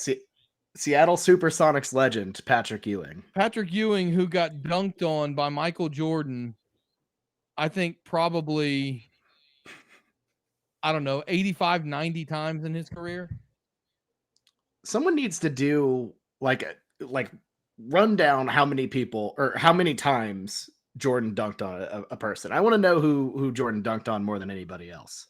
They should do, one of my favorite. I'm going to get all soccerish on you here, Sam.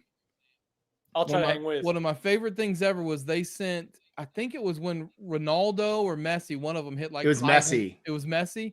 Yeah, when he hit 500 goals, right? They sent Yeah. It was 500 or 600, whatever the number was.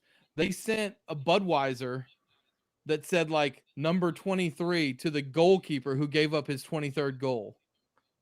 And so like I think the same thing should be done with people Jordan dunked on. They should get some sort of care package as the date which Jordan posterized.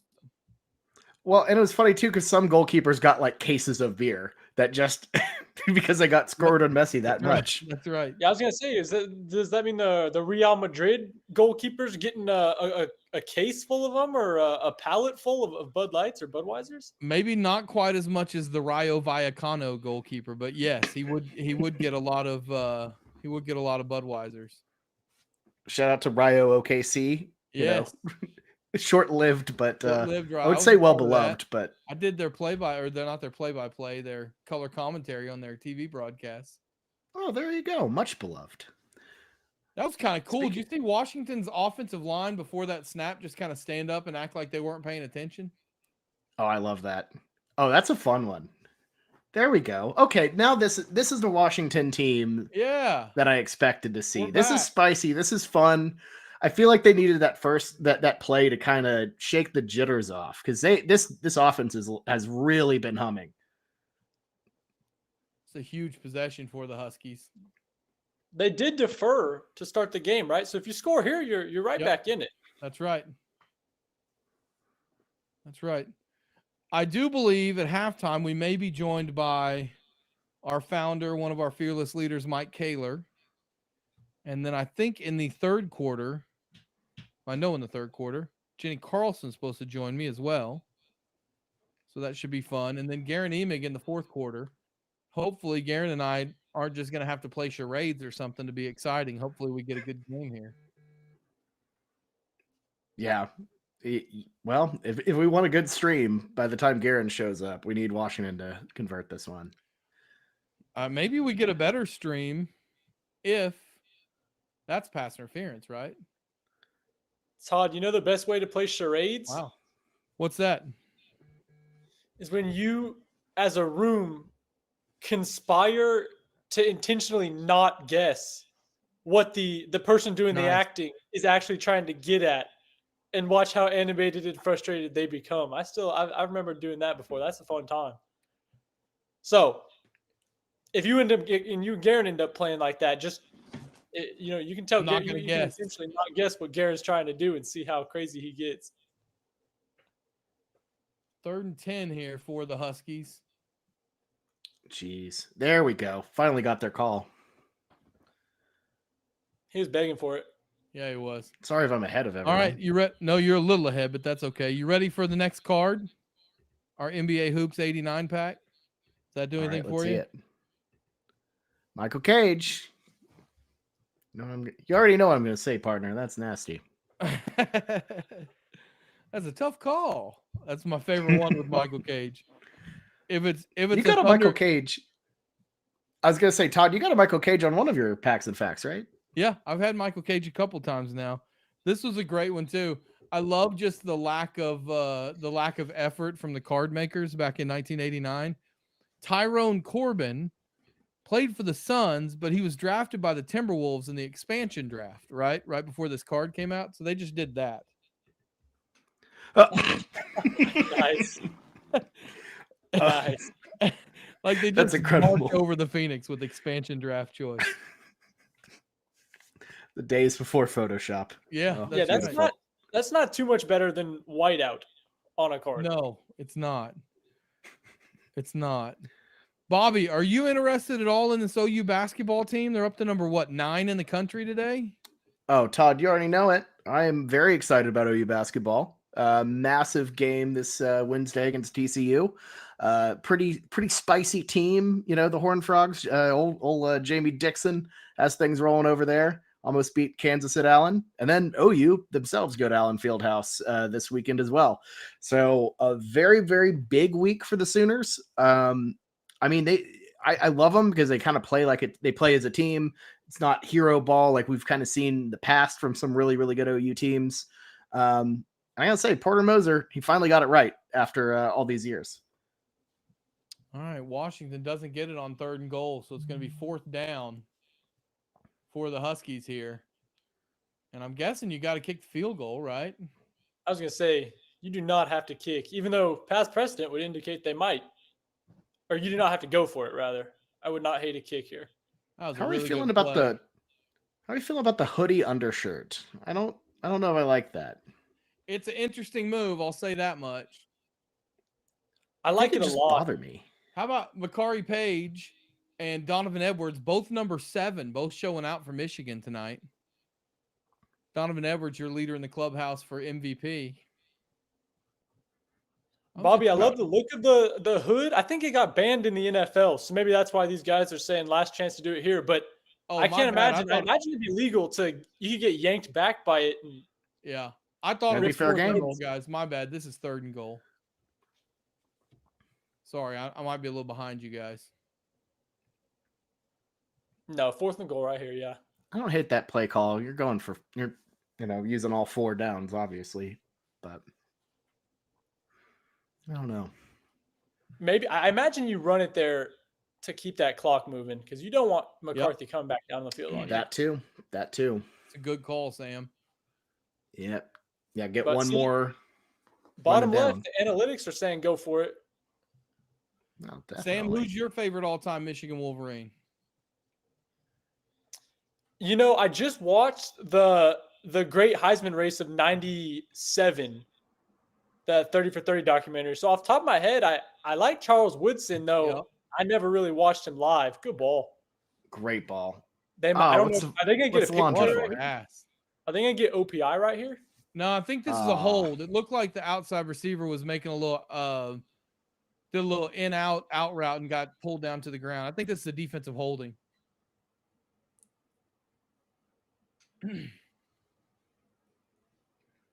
I'll be curious real quick. Let's see how good I am.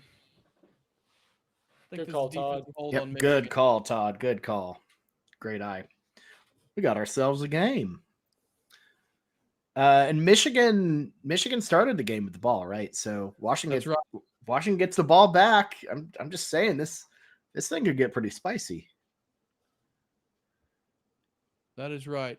All right, boys. I'm going to go take a real quick restroom break. So I'm going to go dark for a second. You guys carry it. I'll be right back. Okay. All right. We'll make sure the stream doesn't burn down for you, Todd.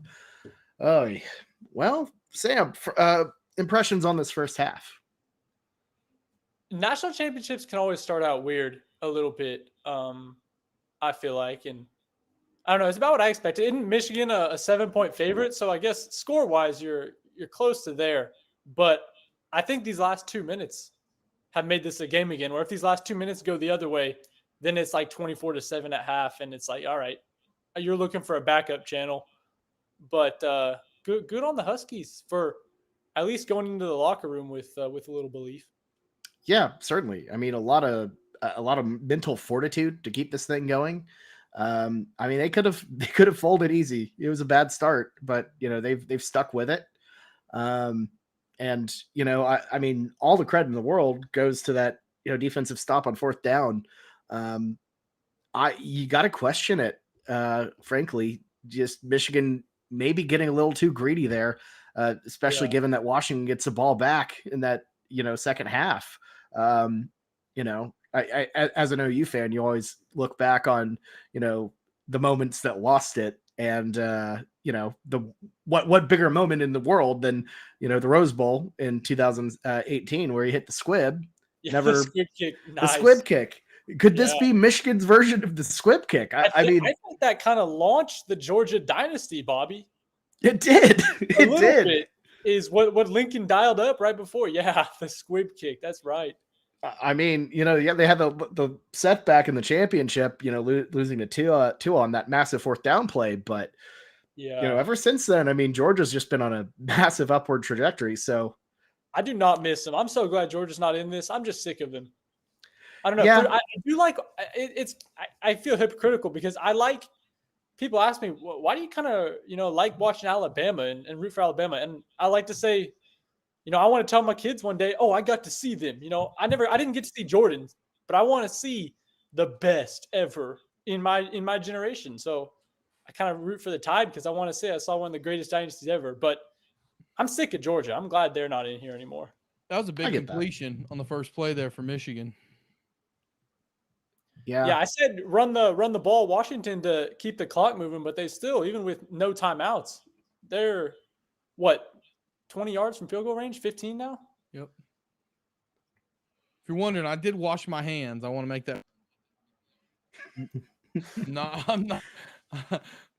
Todd, doing this. I wasn't concerned about that until you said something, Todd. Yeah, doing this helps your case none. This proves nothing to us, Todd. Well, look how clean they look, and you can probably still see a little wetness there from where I washed them. So yeah, we're good. We're good. Jacqueline HD was a mistake. We should have put this one on 480. Todd, Goodness. Bobby and I had a little conversation. Did that squib kick launch the Georgia dynasty that OU dialed up 4 years ago, whatever it was? I mean, I think they still would have had. I do think it helped jumpstart it. There were a couple interesting calls in that game. Remember the one where they ran the option play with Kyler Murray? Oh God! Oh yeah, that was bad. Down near the goal line. Yeah, that was tough. That was probably not probably. I think it is Exhibit A of Lincoln Riley outthinking himself. Well, that entire overtime, both periods, just Lincoln overthinking himself, getting too cute with things, taking the ball out of Baker Mayfield's hands. Here, if you're Michigan, you got to punt it, right? Yeah. If you're Washington, you might not even put a returner back there. You might just go sell out for the block. Well, the problem is if you rough them, though, they're in field goal range. It's true. Yeah. You got to coffin corner and just accept that you're getting the ball back. If you're Washington, just accept that. I mean, we're Washington opening the third quarter from having a tie game, which is crazy to me.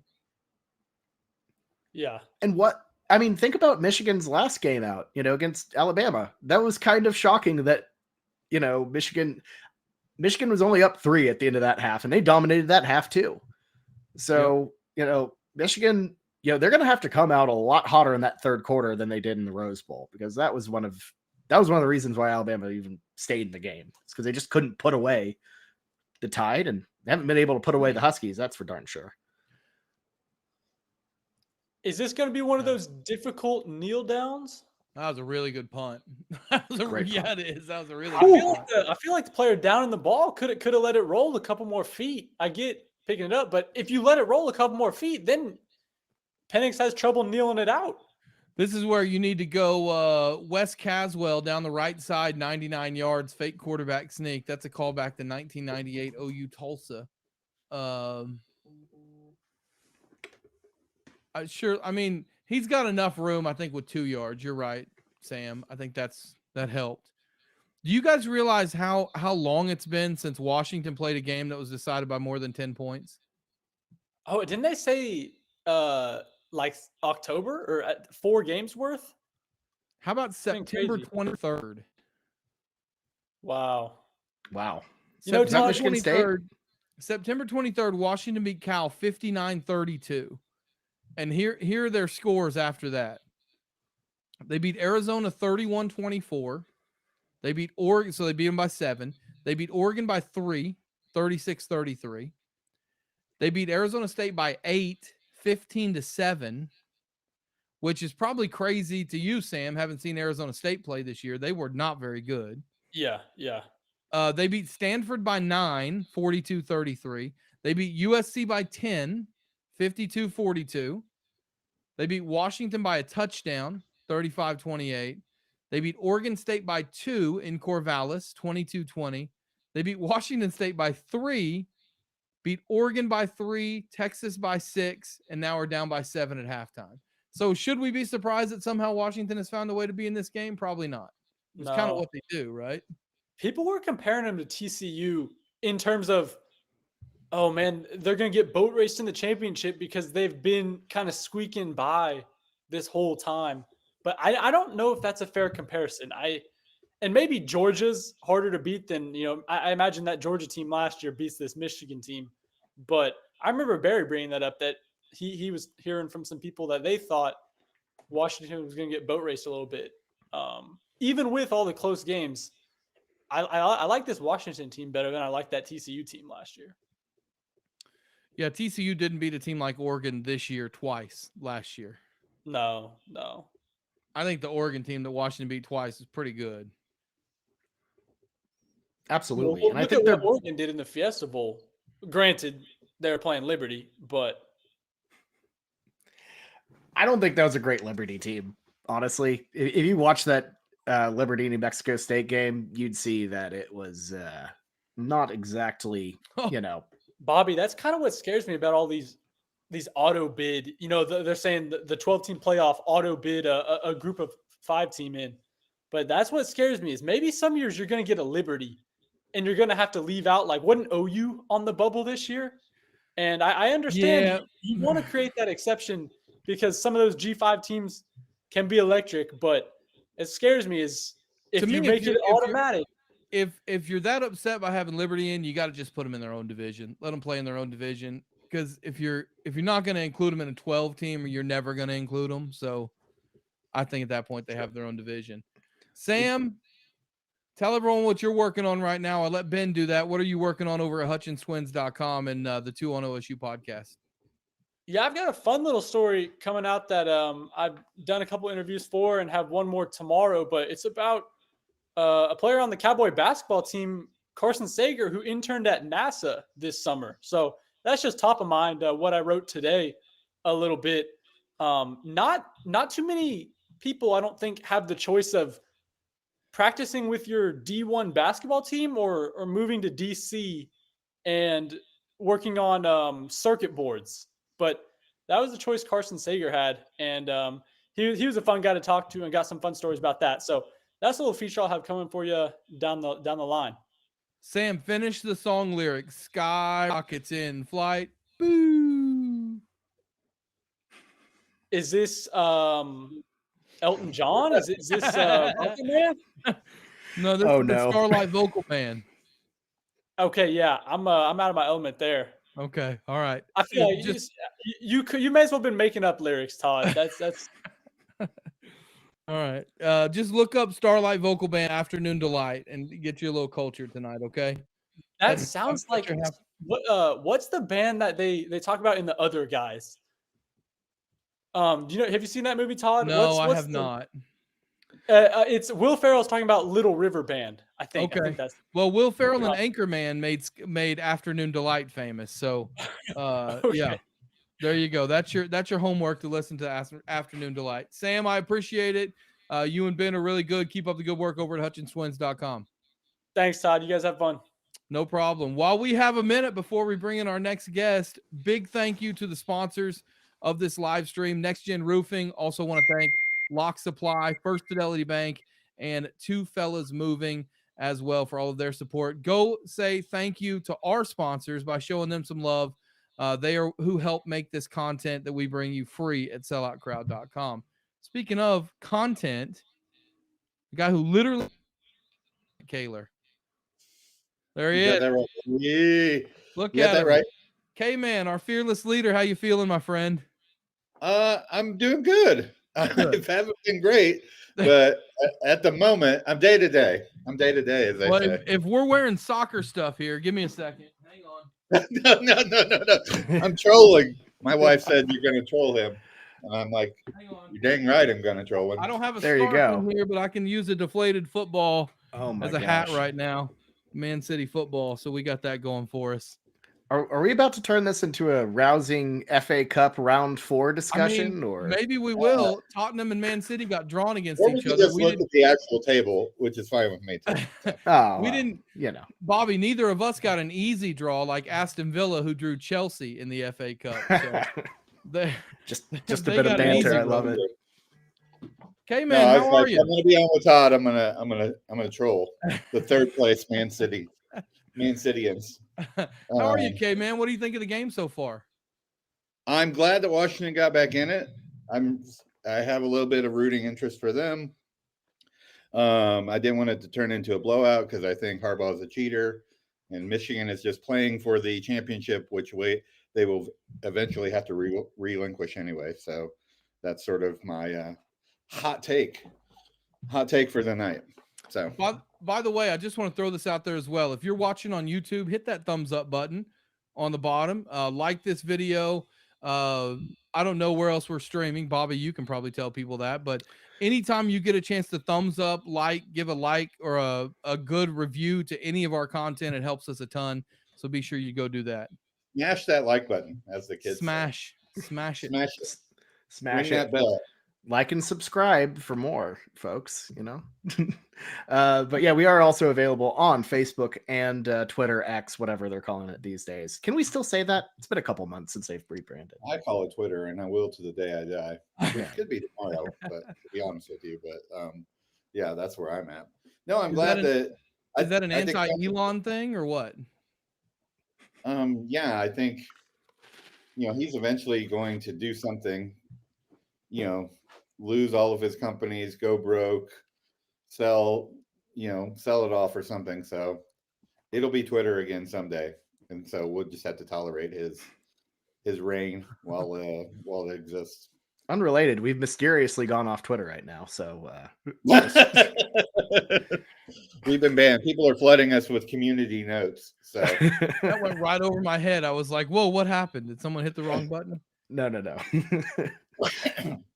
So yeah, I'm glad Washington got back in. I think Penix is a special guy, and he has been all year. My son, who is a center, keeps breaking down every offensive line play, and What a brilliant kid he is too. Worried that center for the Huskies is gonna have a spazzy leg the rest of the night and continue to get flags called on him. So I worry about that. But you look at the stats, and when he has time, when Penix has time, he looks great, and when he doesn't, then they're in trouble. So in the trenches, as Sam Hayes would say. There you go. And Sam's going to be live after the game as well on YouTube, breaking down this college football playoff championship game. We have just gone final in Washington, 136-128.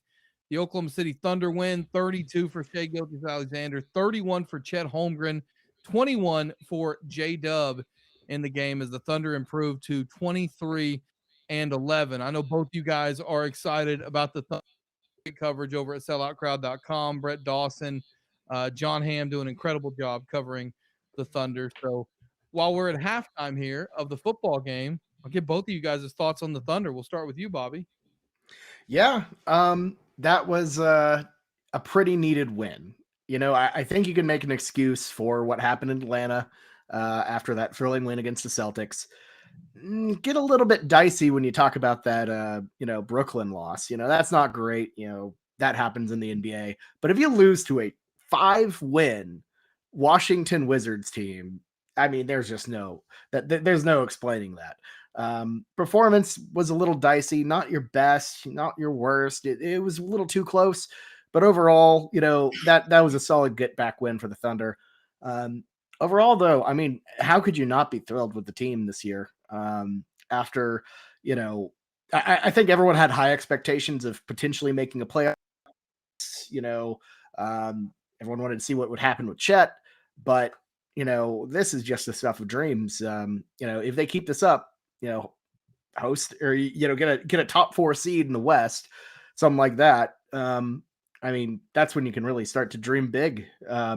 But we're kind of at that point where hype is through the roof, and I think people just have to kind of keep expectations at a normal level, not melt down if things go bad, that sort of stuff. So ultimately, couldn't be happier.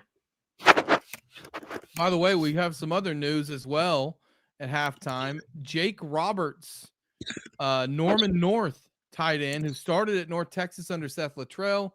He is committed to Oklahoma out of the portal.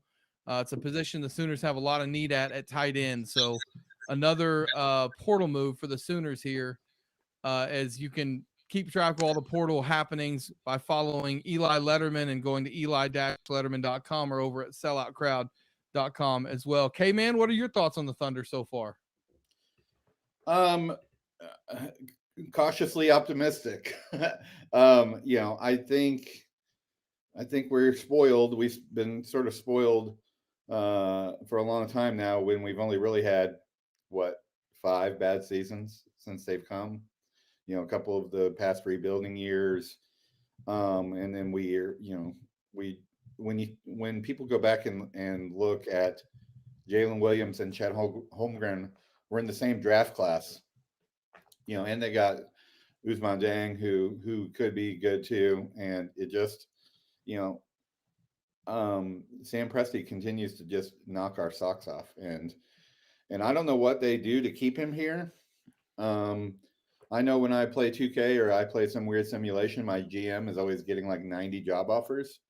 So I don't see why, not knocking on wood, I don't see why, the Knicks wouldn't back up the Brinks truck to get Sam Presti to come. But as long as he's here and he's a genius, then I think we got a fighting chance. I think J-Dub just proves sort of what a eye for talent they have. And even Lou Dort. We forget about Lou Dort as an undrafted free agent, and he's a starter on this team and the defensive stalwart, as they say. So, we got the talent. Chet is, as good as advertised. And so I think if we can, the same song and dance, if we can keep the core together, then we can make a run. But we know what the realism of that looks like once people get off their rookie contracts and things start popping, because, who's to say that J-Dub could be a number 1 somewhere in a couple of years, and does he want to be? That's what James Harden decided to do, right? Was to go be a number 1 somewhere. Yeah, Speaking, you mentioned Sam Presti. Never won anything, but yes. You mentioned Sam Presti as a genius. Speaking of geniuses, Jenny Carlson has joined us now. Hello, Jenny. Guys, how are you? We're better now that you're here. You can finally bring some sanity to this live watch along. As Jenny joins us. By the way, I'll say real quick. Mike said we can't forget about Lou Dort. I don't ever forget about Lou Dort, guys. He plays awesome defense almost every time the Thunder takes the court. So I will be the one who doesn't forget about Lou Dort. Thank you. Yeah. Well, hopefully Sam Presti doesn't trade him then, because you'll have to learn to forget about him. But it's funny. Every year we go, oh, the Thunder should trade this guy, and then they start playing well and they make it tough. I guess that's a good problem to have. But Bobby, I appreciate you hopping in. I appreciate all your work behind the scenes. I know I speak for a lot of people on that. So Yeah, we appreciate everything you do at selloutcrowd.com. Thanks, Bobby. Here, here. Hey, thank you for Thanks, having Bob. me. I figured I had to leave anyways because I'm the only one not wearing the hoodie. So Listen, laundry has gotten a lot easier around our house. Let me tell you that. It's like, because I have all the extra stock in my garage. So if I need an extra sellout hoodie, I'm in business. you got the cartoon character wardrobe going. You remind me, my dad had a guy that played basketball for him when he worked at Hillsdale, when he coached at Hillsdale, which is now Randall and Moore, that his real job was he was a night shift worker at a Kentucky Fried Chicken. And he became really popular because he would put in the rotisserie chickens like 10 minutes before closing and then go, oh, those didn't sell. I guess I got to take them home. So all the players would wait in the dorm for him to get home with rotisserie chickens. Oh my gosh. Incredible. Yeah. Bye, y'all. See you, See you, Bobby. Bobby. Jenny, what are your thoughts on the first half? It's been, I think it's been pretty dominated by Michigan, but you look up and Washington's got the ball with the chance to tie the game starting the third quarter. Yeah, I was a little bit worried. I needed to hop in early in case we didn't have a game to talk about come the third quarter. But thankfully, Washington's offense has rallied, and frankly, Washington's defense has rallied. I mean, I think the unit probably least talked about in this matchup was Washington's defense, and lots of Pac-12 teams not thought real highly of their defenses, but this Washington defense has often just done enough to win ball games. I mean, they did it a week ago against Texas. They did it on numerous occasions in Pac-12 play. Washington guys had all sorts of close calls. I was looking at their games, which I was aware obviously of their success. They were winning. They had a ton of close calls during Pac-12 play. So obviously their offense had to do some things right, but their defense had to do some things right too. So I think that they finally stepped it up, which is good to see. By the way, I don't know where you guys are in your broadcast right now of halftime, but I just saw Oklahoma's own Bill Hancock being recognized during halftime, the outgoing executive director of the college football playoff from beautiful Hobart, okay, and he'll gladly share his Oklahoma roots with anybody who asks. Great guy. He's had quite a career, so it's very good to see him honored. If I'm not mistaken, I'm just now seeing it, so I think you're a little ahead of me. So we'll sync up when the third quarter starts. But if I'm not mistaken, Bill Hancock, a guest on the Jenny Carlson show earlier this year. You are correct. We had him the week after the playoff bracket was announced. I had actually thought because of his retirement, it would be a great time to have him on. And then as the Saturday before Selection Sunday unfolded, I thought, geez, there's no way we're going to get Bill on the show. But he was gracious, always has been, always great, always willing to stop and chat. And so the fact that he was willing to come on the show, it was awesome. And guys, he was the first ever executive director of the men's Final Four. He took over the men's Final Four when it was still basically being played in arenas around campuses. Now they go to these football facilities, a place like NRG there in Houston, they play the Final Four. And so he was part of that rocket ship rise of the Final Four. Then he takes over the BCS when everybody hates the BCS. And I don't know if they hated it any less because of Bill, but he took it over. Then it becomes the playoff. They want him to stick around to be the executive director of the playoff. And he's been in that job ever since the playoff launch. So just an unbelievable career for a very unassuming guy who just, gets in there and gets work done. And people really respect the heck out of him. So it's been an amazing career for Bill Hancock. It's always funny to me, guys. We always have at the end of the year, they don't do it as much as they used to, but it's like here are the best moments from 2023. And they always show the national championship, which is weird because it happened like 360 days previous and you forget that it happened. So here we are in 2024. It still feels very much like the 2023 football season, but we are in a new year now.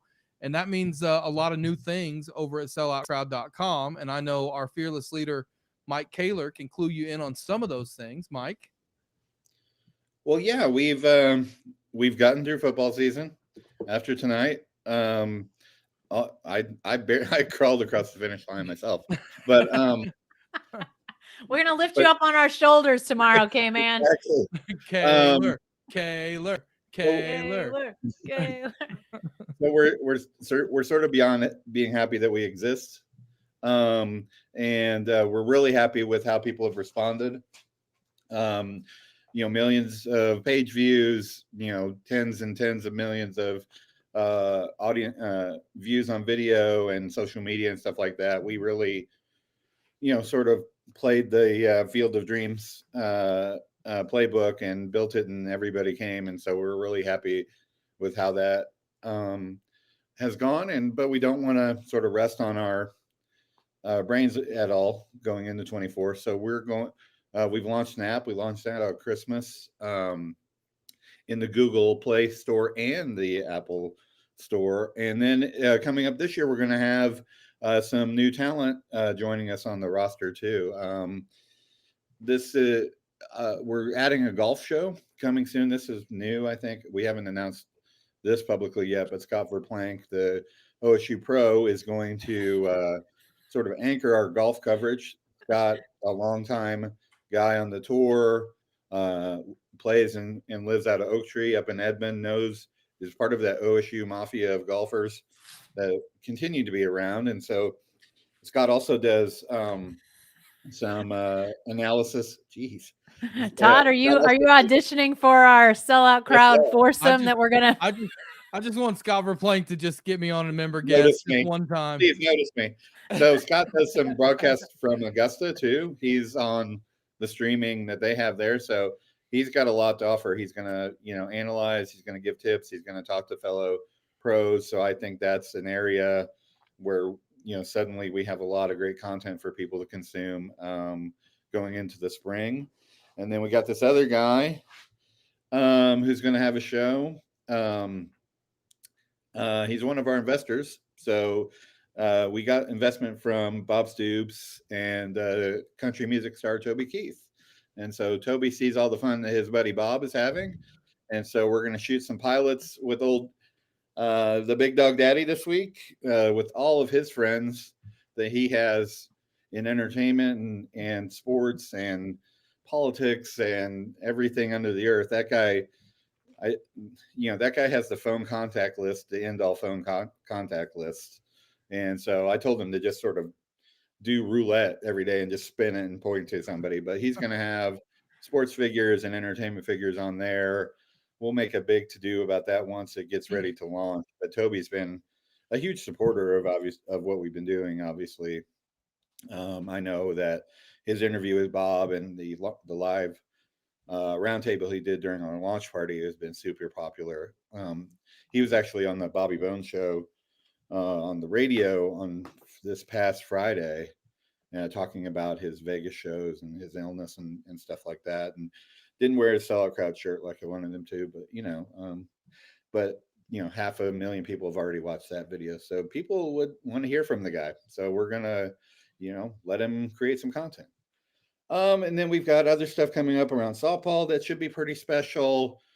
Some community stuff that we're working on where we're going to give people a chance to argue and opine in a community and support their creators on there too. So we're just kind of getting started. So we're glad that everybody has embraced us, and you guys are just one of the many people who are just creating just some of the best content, sports content Oklahoma's ever seen, and that's been sort of the idea the whole time. So I don't know if it's the medicine or what, but he made it through it without crying, Jenny, which I think that's the first time he came in and done that.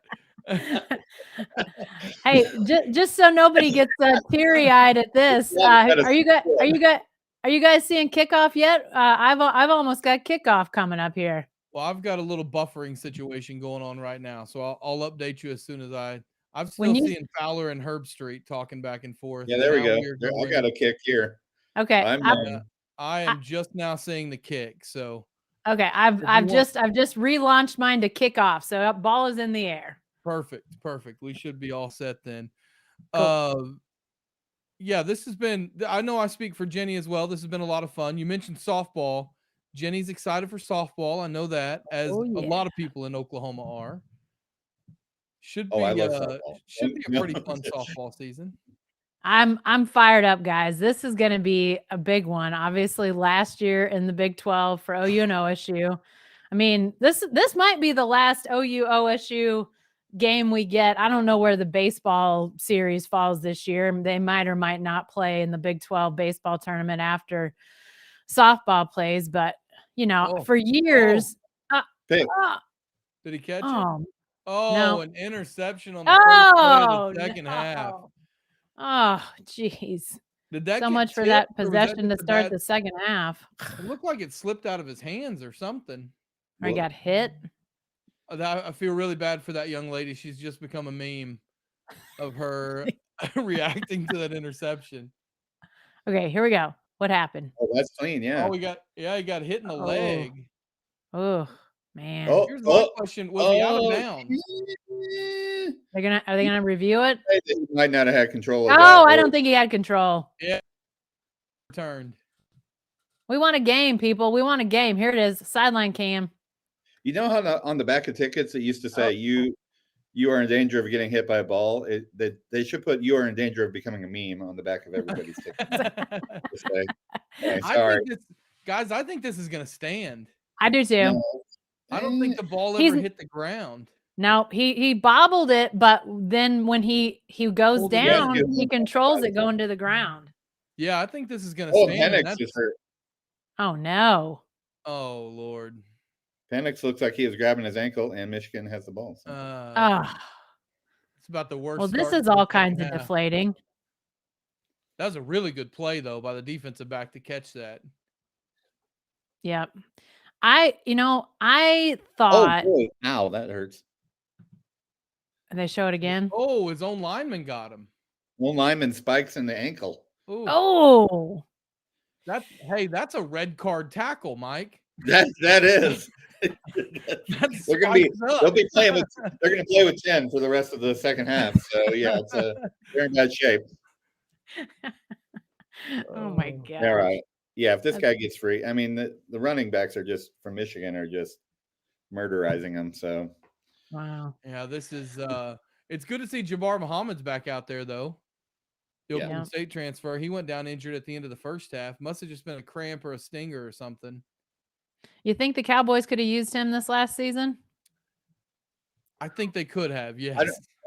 I don't know. Would he have decided to let Ollie Gordon run the ball in the first 3 games? Maybe not. Was that up to him? I don't think that was up to him, but yeah, I think, a lot of people obviously up in arms about Spencer Sanders transferring off last year's team. I think Muhammad might have been the guy that they most missed because they were so young in the secondary. He was really, really good. And he is really, really good. We just got, your son will love this. The center just made a big mistake for Michigan because we just got the famous false start on the offense, everyone but the center, which means the center messed up, which is great. Whoops. Oh, the center messed up on that one. That was on him. Too much pressure on those guys. That's why most of them are like, most of them are math majors and, like future doctors and stuff like that. You gotta have the smart guys up front. That's right. I heard you guys talking about offensive linemen in the first half, and I immediately thought about guys like Walter Rouse down at OU who transferred from Stanford. Super smart guy. There's tons of offensive linemen over the years that I have loved talking to. Those guys are just the best. When we first launched at Sellout Crowd, we all went out. I think we were down at Deep Deuce Grill, just sitting on the patio. It was in August, and we were chatting, and it was all of us and a few other people. I think Eddie Radosevich was down there with us as well. And we just talked for, felt like an hour just about how fun the offensive linemen have been to cover throughout the years. Jenny, you were going through like a Rolodex name after name of OU linemen that you were like, that guy was so cool to talk to. Yeah, it's been interesting. And I think there might have been a time when the offensive line wasn't asked to do quite as much as it is now. I mean, I don't know, but I have to think maybe when the offenses were a little more streamlined and didn't throw the ball as much. But now the amount of stuff that those guys have to go through play by play is, oh, what just happened? Fumble? Incomplete pass. Oh, okay. All right. I saw the ball. I saw guys scrambling. I couldn't tell what was happening. It didn't go very far. It cracks think me it up. might have hit somebody Defensive in the back linemen of the played head. their whole life, and they still jump on a deflected pass like it's a live ball. Like they forget. They just want their chance, man. If there's even a 1% chance that it could be a big man fumble return, they're going to do it. Yep. You know, I have been really impressed. The Michigan running backs, fantastic. Oh, yeah. Michigan defense, fantastic. JJ McCarthy, the guy that got all the headlines this year nationally, he's probably going to make me look like a fool and like throw crazy darts here after I say this, but he's the guy that I've sort of been least impressed by. Yeah, they haven't asked him to do a lot in this game. No. And I didn't think that much of him in the semifinal either. And I know he directed the drive to go to overtime. I get that, but I mean he seems like a good quarterback, but I'm just not like crazy over the moon about him. We need a missed field goal here is what we need. It'll be all right. I apologize to this young man for wishing the worst for him, but right down the middle. Not a no-you game, so he made it. Yeah.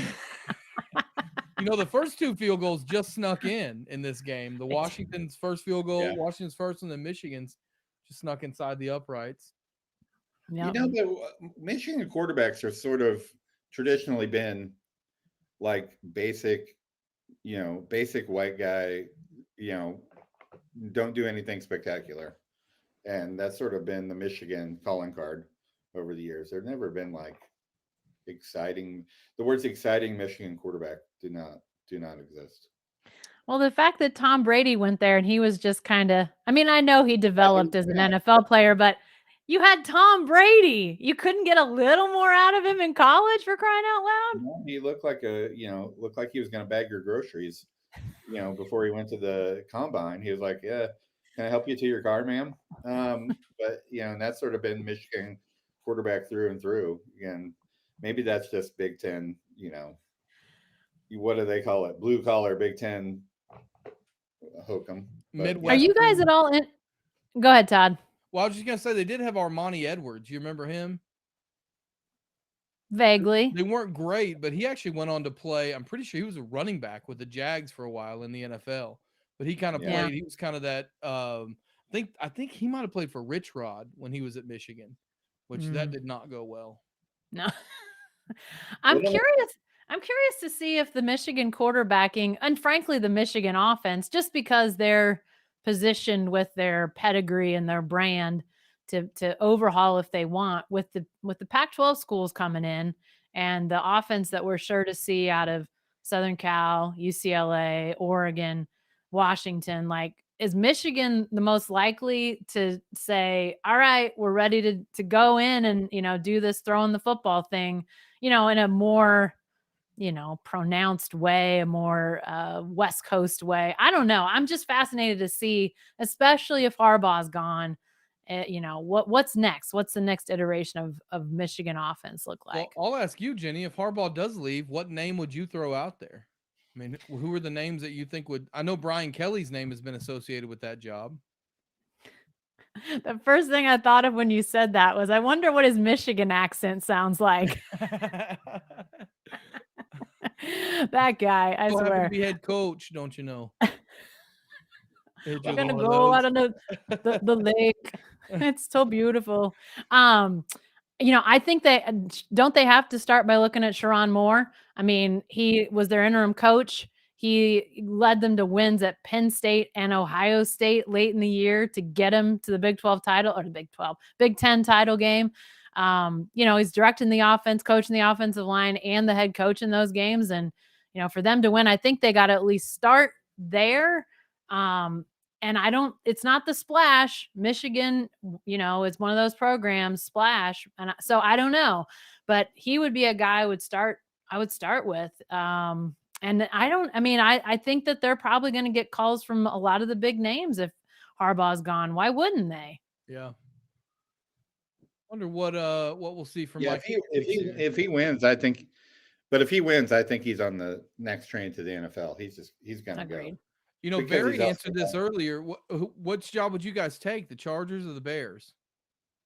Ooh, Probably the Bears because they got the first pick. Yeah. Although I feel like that's almost like a curse.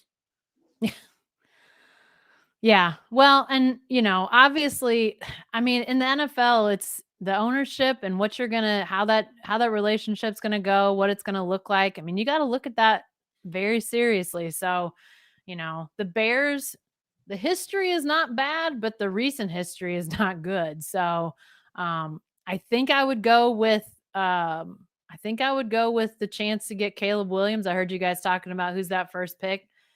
I mean, I saw Caleb in person this year because I went out to that Colorado game when USC was there, and rub it in. You got to go to Boulder, and we didn't. He's not that we're opening up wounds here or anything, but he was phenomenal that day. And I know Colorado rebuilding, I get it, but the things he does that look effortless, it's you hate to do comparisons, but it feels Mahomes-esque when you see him do some of the stuff he does. So Mike, if you want a new Sellout Crowd show, I mentioned this to Barry earlier. If you can get a hidden camera show of all of the interaction between Caleb Williams and his dad and Jim Harbaugh, I would love to watch that if he goes to Chicago next year. Because that sounds like a beautiful disaster. Oh my gosh. Well, I was going to mention him jumping up in the stands and crying with his mother, but Jenny was on, and so any kid with mother issues is. Oh no! Stop it! We got a late flag here on Michigan. If you want to sink in, we just had a late flag. Me. I get the vibe that Pete Carroll's going to leave Seattle, so I think that's going to be a prime job that comes open. Well, Barry mentioned New England too. Yeah, that's true too. And of course Lincoln Riley might go take any job under the sun out there because he's a shameless vagabond who's probably already interviewed and applied and everything and is going to lie about it for the next 3 months. So, but his daughters need a better quality of life. That's why he's going to go. Is that the newest thing? Or I think that wasn't that part of the deal when he left Norman? It was like the girls, they need this is a better situation. It is. Yeah, well, our friend Sherm mentioned sorry. The Bears job is not officially open yet, but I think if they thought they could get Jim Harbaugh, it would come open. Yeah. Have you guys seen, speaking of Riley, USC's 24 schedule? I assume it's pretty hefty. So they open up LSU neutral site. Oof. Okay. So we could be looking at 0-1 there. They've got Utah State at home, so they should be 1-1. Then they go at Michigan in week 4. Ooh. So should be 1-2. Wisconsin at home. So Tawi Walker will go out to take on Lincoln Riley. Mm-hmm. And then the very next week, they take on Marcus Major in Minneapolis against Minnesota. Wow. They get Penn State at home, at Maryland, Rutgers at home, at Washington, Nebraska at home, at UCLA, and then finish with Notre Dame. Ooh. I mean, he could mess around and go 6-6 next year and have an okay team. Yeah. Just with that schedule. That's too bad. That's terrible. Terrible to hear that. It's interesting though, as you were reading those off, I was thinking in my head like where we are month-wise. And the good news is, at least for USC, is they didn't get any of those games in the upper Midwest in November. Their two East Coast road trips, Minnesota and Maryland, are in early October and mid-October. So it shouldn't be too bad for them. Mm-hmm. Yeah, if they've got East Lansing on November 20th or something like that, egads. Field goal Huskies to stay. Good. Breathing rate. We'll just have a good kick. Did Penix come back out? I was too enthralled with coaching hot stove league or whatever. He did come back out. I do have a little breaking news in the NBA for you.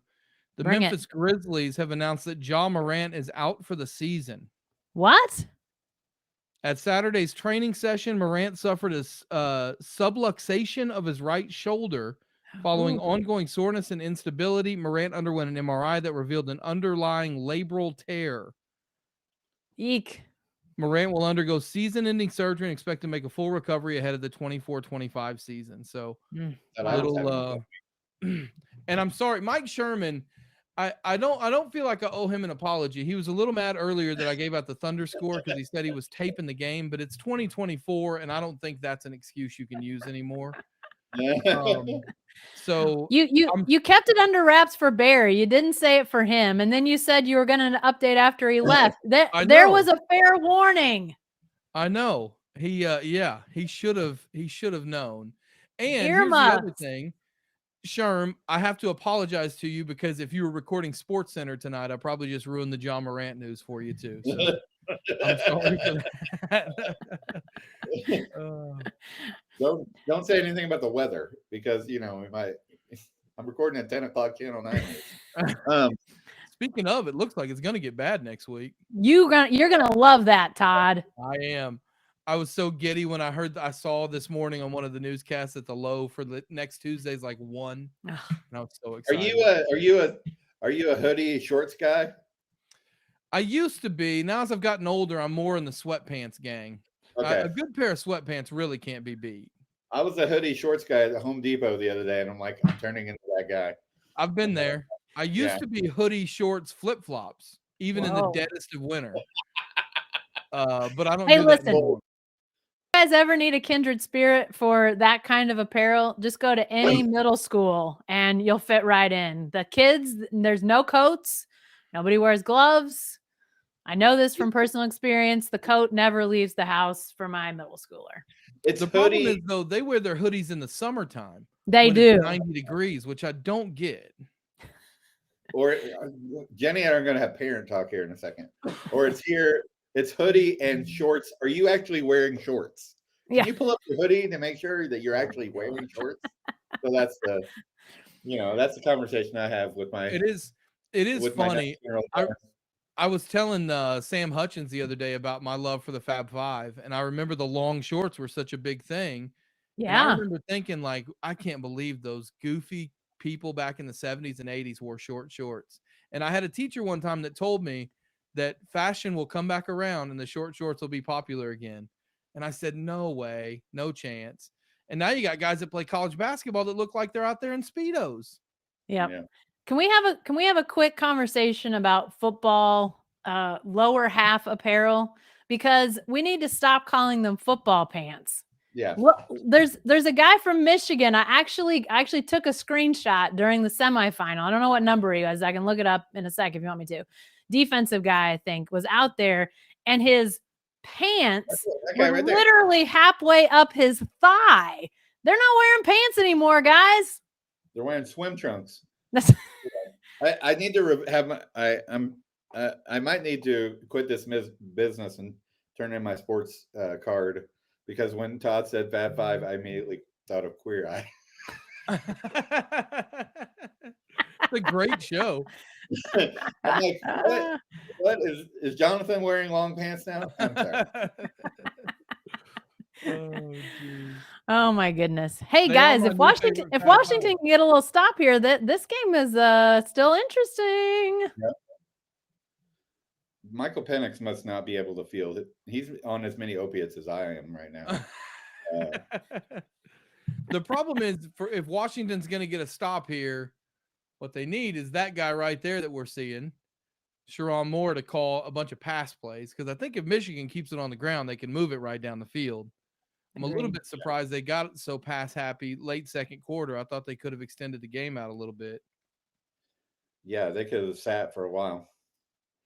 Yeah, I thought we were in for a game where the possessions were. I don't know where we are right now as far as possessions go, but it felt like, if we saw 3 in that first quarter to start with, but it's definitely sped up. I think that has to favor Washington. It may not be the difference maker, but Washington's got to get possessions. They gotta get the ball back and try to score it. Although obviously, I don't know if I said it already. I've thought it so many times since the semifinal last week. The Michigan defense to me is fantastic. And I think the common thought is that Big Ten defenses are, pretty stout, but I was really surprised how good they were in that semifinal. So, what happened? That's a you're sorry, a now I little don't ahead know of me, where I I am. think. Oh, whoa, yeah. Big stop on third down. Now that Michigan's got a punt. That's a huge stop. That's big time. I'm don't tell anybody, but I don't have ESPN, and so I'm watching it on, Thailand Sports Center or whatever I'm watching it on. Oh, Lord. Michigan is big in Thailand. Listen, when you are a fan of English football and they're playing Croatia in the middle of a Thursday, you know what all the illegal streaming sites are. So I'm gonna bounce. I got two. Here's my two facts. One, I was almost the sports editor at the Ann Arbor News. That was exciting. That's my Michigan tie. Did not take that job because they got mad because I told them they didn't cover the team enough. I was comparing it to OU football. And then we lived in Washington State for a few years, and Jake Locker, former UW and Tennessee Titan star, covered him in high school. So, but those hippies out there, they don't care about. This isn't very important to them. Where did you he see go to the high other day? There was he went Where to did he go to high Ferndale High School. He went to Ferndale High School, also home of Doug Peterson, Nice. former and current NFL coach. But there was a cool story that came out the other day that showed Washington's athletic budget compared to the rest of the three teams in the finals, and it's like a third of what everybody else's is. Wow. Because they care about it, but they also have high quality of life, so they can do other stuff on a Saturday. So anyway, those are my two ties to these two teams. Can I ask two follow-up questions like any good journalist Absolutely. would? Number one, first follow-up question, does Washington play their high school football on Friday nights? They sure do. Yeah, Okay. they do. Because some states do Saturday afternoons, which I find interesting, or even Friday afternoons for some of them. And then the second question, I did ranking something silly, top 10 high school mascots. Are there any good Washington high school mascots that are original out there? That's a good question. I'm sure there are, and you may not remember some of them, but yeah, none of them come to mind. There's a lot of lumberjacks, and there's a lot of mariners, and there's a lot of warriors and Native American related things. Any sort of sea creatures like the porpoises or I don't know. The best one is Blaine, Washington, are the Borderites, because they are on the border with Canada. Nice. I hold the record for the shortest visit ever to Canada because I was going to cover a ball game at Blaine High School, and I missed my exit, and I had to turn around through Canada. And they said, "How long have you been in Canada, sir?" And I said, about 15 seconds. All right, here you go. I just found a list. This is someone else's list. Top 10 Washington mascots, high school mascots. The Blaine Borderites, the Camas, Camas. Did I say that right? The Camas Papermakers. Okay. Yeah. The Clarkston Bantams. No, I don't know if I've heard of them. Blaine also, by the way, Blaine was also home of Luke Ridnour, former Seattle Supersonic, and I think Thunder for a day. Yeah, he was OG Thunder, I think. Yeah, when Luke was a freshman in high school, I spent 24 hours with his family because his dad was the boys coach, his sister was the best player on her team, and Luke was supposed to be this phenom. Well, apparently he was, because he went and played in the NBA for a dozen seasons. So that's awesome. The Fort Vancouver Trappers. Oh, this decent play here from Washington. The Oakville Acorns. That's a good one. And my personal favorite, the Ridgefield Spudders. Spudders.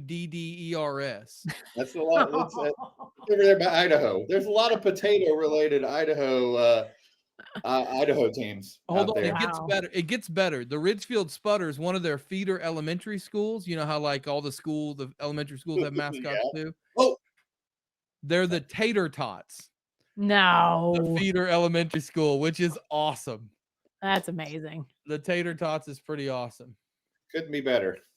So, looks like the Huskies are showing signs of life. Love it. Hopefully we can have as good a game tonight as we had last week, which would be off the charts great. So, Okay, man, Phenomenal. I know I speak for everyone when I say we appreciate everything you put together and everything you do, and we certainly hope you get to feeling better. I hope so too. This was a soothing balm to my soul after being in pain and agony for the past few days. So I will see you guys tomorrow. All Thanks right. for watching. See ya. everybody. Like Be and well. subscribe. Thanks, K-Man. That's Mike Kaler, our fearless leader here at selloutcrowd.com. Todd, I think the moral of the story is we're better than the doctor's office. I think that's our new slogan right there. Right. Penix going deep and can't complete.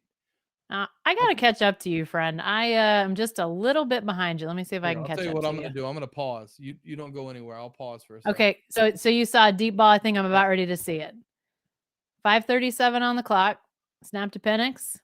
Oh yeah, I'm seeing the throw deep and just missed him. All right. So yeah, that's you I've tell now me seen when the that next play. play starts and we'll be synced back up. So All right. Hey, I love Penix. I don't have any idea how he didn't win the Heisman. I know the kid from LSU is really good, but man, this guy can throw it. So good. Such a great story too with the coming back from the knee injuries. Okay, here we go. About to snap. Oh no. And calling an audible. And yep, got the ball. Okay. Oh, flags. Flags Of everywhere. course. Washington, I don't think people talk about this enough, but Washington was pretty penalized this year. They were a heavily penalized team, which can hurt you in a game like this. And Michigan, number 1 in the country in turnover differential. Not a surprise that you see a team playing in the national championship with that. Yeah. Jenny, I've been having a little fun going through some of these old 1989 NBA hoops cards tonight. Yeah. So just a couple. I was looking through these. I got this one earlier. I don't know if you saw it or not, but our good friend Michael Cage made an appearance earlier. No, get out of town. Look at that. Michael Cage, Seattle Supersonics. Pre-church league. That's right. And I thought I actually got a pretty good pull in this one. Oh, long ball. Oh, he didn't get it, did he? Oh, nope. Man. And 4th down.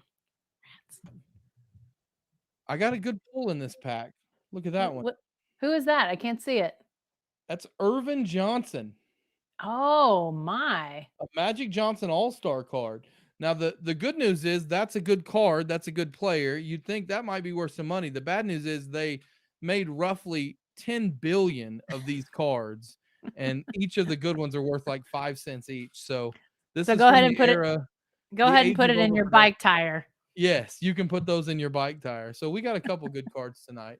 That's All fun. right, Washington's gonna have to punt it away. Let me know when you see the punt so I can get The punt is going dead right now. Perfect. So I think Yep. we're about synced together.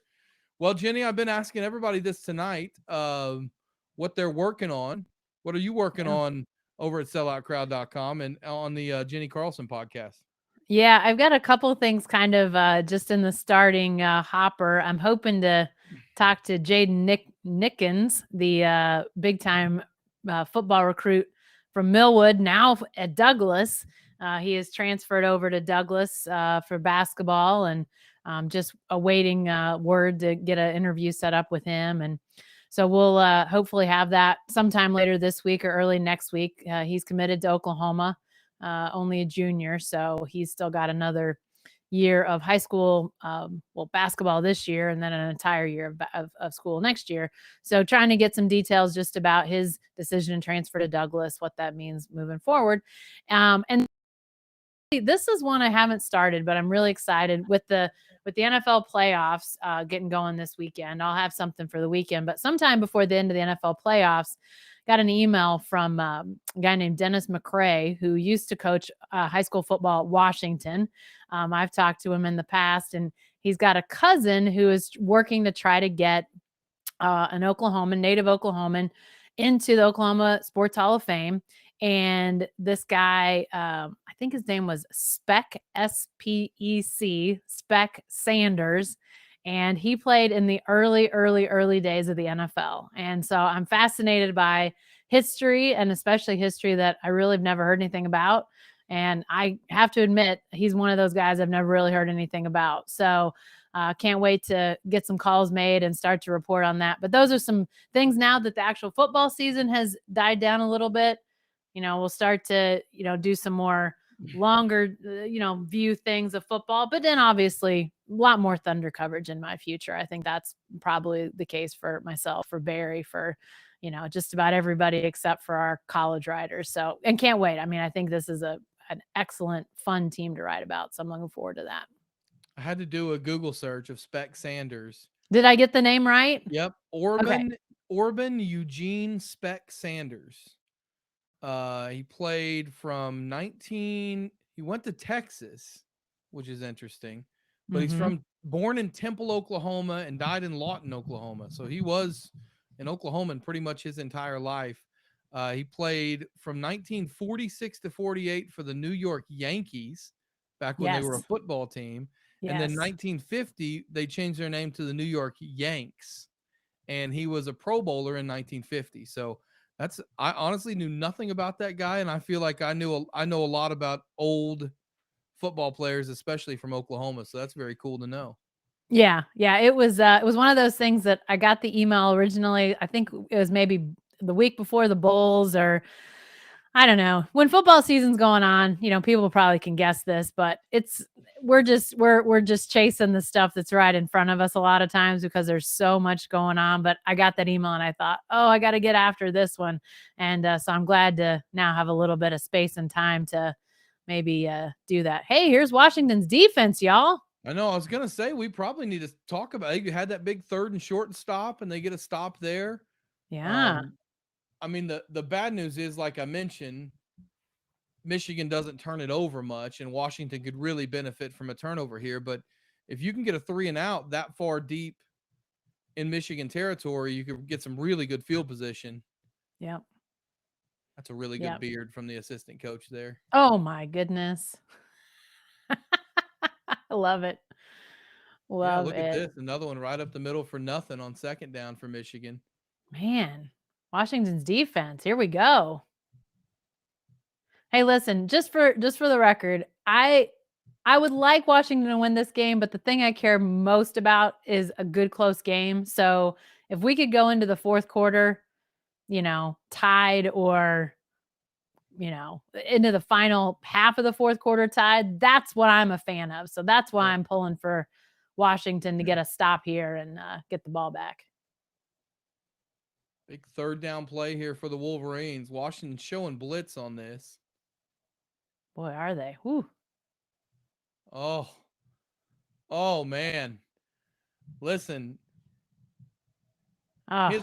His arm may not be great, but that was a back-breaking scramble by McCarthy there. Wow. Not just to get to the 1st down marker. That was big yardage, man. Yeah, He's that second move he made in the secondary was really good. Man, that was slick. Woof. Right between a couple guys. That was a big run to get out of the shadow of their goalpost for Michigan there. Yeah. And that's a psychological thing too, because obviously you're backed up that far, you're having some struggles, and to have a big play like that really keeps your psyche going the right way. All right, now JJ McCarthy's just making everybody like me look bad for saying he's not very good. No, I don't think so at all. Are you a fan of helmet stickers? When you've got a helmet as good and iconic as Michigan's, no, leave them out. Like when Michigan and Ohio State, man, they are eat up with the helmet stickers. What is that about? You're Ohio and Michigan State, or Michigan, thing, isn't it? It's what's a very that? Midwestern thing. Yeah. You don't see helmet stickers like in on Big 12. It's a Midwestern thing. And like you're in college. You're playing Power 5 football. Like, are you getting those things for just like doing what you're supposed to? Is that like, I mean, is that good job, good effort? I don't know. It seems like a bit much. What about, see, theirs all have different things on them too, which is weird. What about the Buckeye? Is that the one exception to the rule? Because that kind of does make the helmet for Ohio State. I don't know. It's still such an iconic helmet, though. I mean, like, I just love the clean look of, I mean, the front of that Michigan helmet is so strong. Like, you just want to see the helmet. By the way, I'm totally bummed that we don't get more purple out of Washington tonight. I would have liked to have seen, obviously Michigan's wearing the dark. I get it. But man, those purple uniforms last week in the semis were sweet. So I'm a little bummed by that. But no, I'm anti helmet stickers. I think that should be a not past high school thing. Eli's take tonight wasn't that he was bummed about no purple. He was bummed that Michigan didn't have yellow pants. You know what? I'm not anti the all blue. It makes the helmet pop with the gold. So I can live with the all blue Michigan look. I think I like the yellow because that's the Packers fan in me coming out.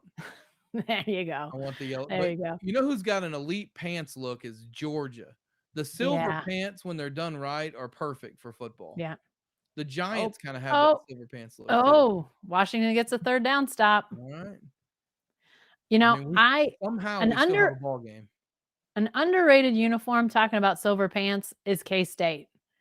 They have worn that same Power Cat look since Snyder got there, but man, that is just a clean, crisp look. So when they wear that silver, and frankly, I think they should wear a little more purple. That's one thing I would change about them. I think purple is a heck of a color on uniforms. So, but yeah, K-State, good looking uniform for sure. See, I grew up a Celtics fan, so I always hated purple because that meant Lakers. Yes. And then when I was in high school, they weren't necessarily our biggest rivals, but I couldn't stand playing against Bethany, and they were purple. So I grew to hate the purple look, but when LSU wears purple, it's about as good as it gets. Yeah, that's strong. That is strong. And it's crazy to think, here we sit on the last night of this college football season that, the LSU purple is soon to be an OU opponent. And, the Utah red is soon to be an OSU opponent. And I mean, these two teams that are playing tonight are conference rivals once this game's over. So that's crazy. It's such a time of change, although, and 12-team playoff, but at the same time, I don't know, this next season feels a little more settled than last year did because you feel like the big movement has kind of happened already. Oh, now we got to be on our best behavior. Garen's here. Oh, no. Sellout Crowd after dark, baby. Everyone button it up. Garen Emick's here. Let's get weird. Let's get really, really weird. Really weird. Hey, listen, if Penix pops off like an 80-yard touchdown pass here as soon as you get here, I'm out. That's it. I'm just throwing up my hands and be like, nope, I'm gone. What's up, fellas? Fella. How we doing? I was joking earlier, Garen, that we were going to have to play charades or something to keep people interested. Oh, no kidding, man. I was sweating after the first 30 minutes of this. Like, what in the world? It is really going to – no, Todd, you and I were really going to have to get weird about 2 hours ago. No doubt. It's like people – it turned into a really good game, though. Very good. Penix is killing me, though, guys. How many different ways has this game been broken down in the last in the lead up in the last week to this game? What's Michigan going to do defensively against Washington's big place receivers? How are the Huskies going to stop Corum and Edwards in the Michigan run game? Sometimes it really does come down to quarterbacks, the most important position on the field. And Michael Penix is killing the Huskies tonight, is he not? He's had 2 touchdowns that he's missed, and he's thrown a pick in his half of the field. Did Michigan cash that into the field goal? Yeah. I think that's their Now, that's their only that's right. score, right, of this half. do you blame him for the pick? He got stepped on as he was throwing it. Well, I mean, no one hit his arm, and it looked like he had a chance to throw the ball away, which he didn't do. I think that's what he was. I thought that's what he was going for there. Surely he Yeah. wasn't trying to complete that pass, was he? In that kind of trap? I think he was trying to throw it away. I just don't think. I think he got his lower body a lot more tweaked than he thought he was going to, and he just didn't have any strength to get it out of bounds. Did you see the last? There's another one, right? The last pass, he overshot a guy that's open 15 yards downfield. He's just not playing well. He's completing that stuff, the short stuff underneath to the tight ends and the little split screens to the receivers. That's been great, but incredibly, the most lethal downfield passer in college football all season has been Bleep throwing the ball downfield in this game. Well, and they've only rushed it for 38 yards, and they're down by a score with the ball, which is crazy to me, right? No, now. that might be Michigan's fault. Yeah. Yeah, I think I was telling Jenny this. I thought in the second quarter they should have leaned on the run a little bit more while they had Washington on their heels, and I thought they put it in the air a little too much. Yeah. I thought the drive Washington had right at the end of the first half when they were sort of capitalizing on that short stuff. I thought that might get Penix in rhythm and he could sort of expand that comfort zone. And that hasn't happened. Yeah, I'm a little surprised that we haven't, obviously I knew this Michigan defense was going to be a different kind of test. They're really, really good, but I've been a little bit surprised that there have been some of the misses. And after he was so good a week ago, you just don't expect it to be that way. Yep, that's right. And Jenny, Michigan's really, really good defensively. They're also really well prepared. I don't know if you guys caught this. There was a 3rd and 10 play or 3rd and 8 or 9 before Washington settled for the field goal, right? On the last time they scored, where Kalen DeBoer calls a play where he sends one tight end on a skinny post downfield, like 25 yards. He runs a second tight end behind the original route runner. And I got to think 9 times out of 10 against a typically coached defense, that second receiver is sitting in open space, right? And he's not going to score a touchdown, but he has an easy first down. The Michigan safety was all over the second receiver, just sitting there waiting to make the tackle, which he did. And that's what set up Washington's field goal attempt. Anyone else, I got to think just about any other coach defense, maybe outside of Nick Saban's or Kirby Smart's, ignores a second receiver, and that's a first down. But credit the Wolverines for really knowing what they're doing against this offense tonight.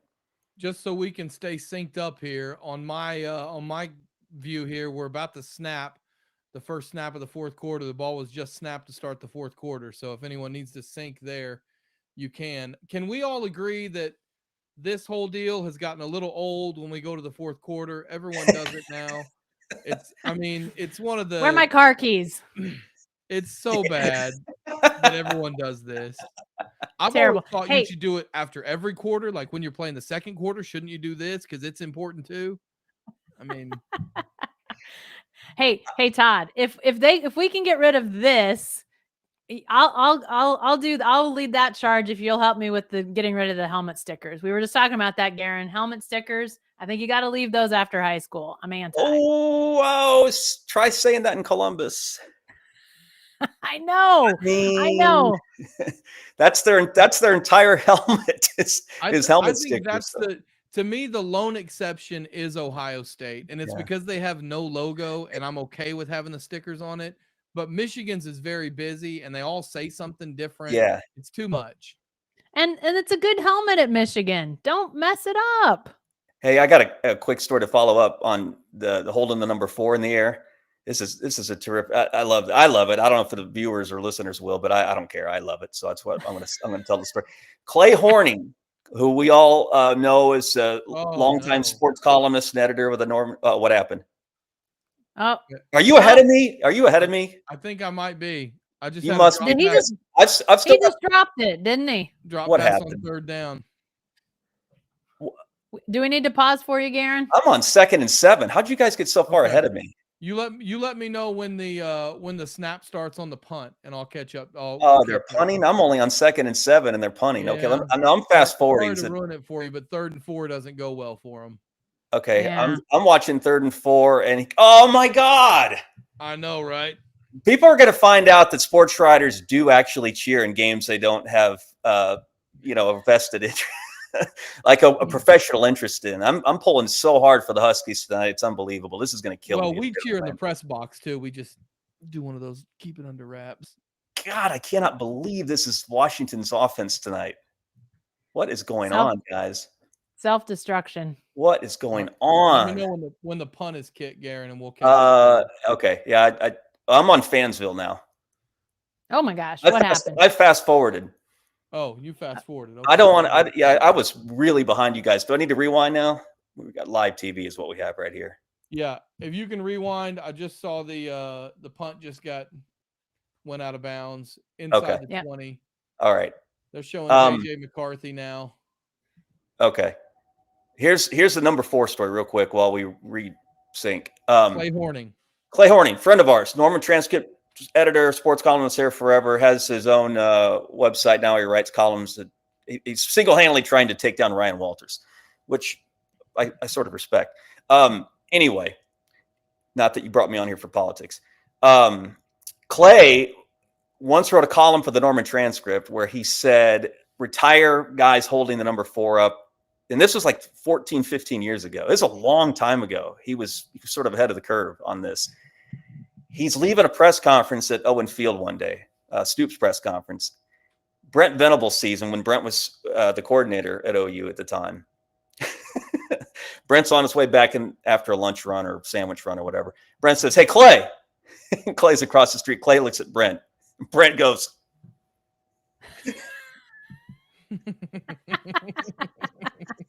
so there's one football coach that does read or did read. Maybe Brent doesn't anymore, but at one time, Brent Venables read Clay newspaper Horton. reeder. Yes. So I know at least one other football coach that reads newspapers or read newspapers because he brought one to a press conference one time. But we'll just leave that there. Here we go. Here we go. I've been on this thing for like a quarter and a half, and that's twice. There's 2 mentions. 2. I get to lift up 2.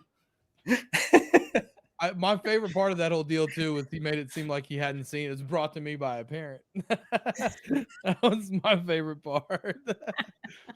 Oh geez. Well, that's a whole other show. We can deconstruct that at some point. At some point, you are probably going to have to do the tell-all on that.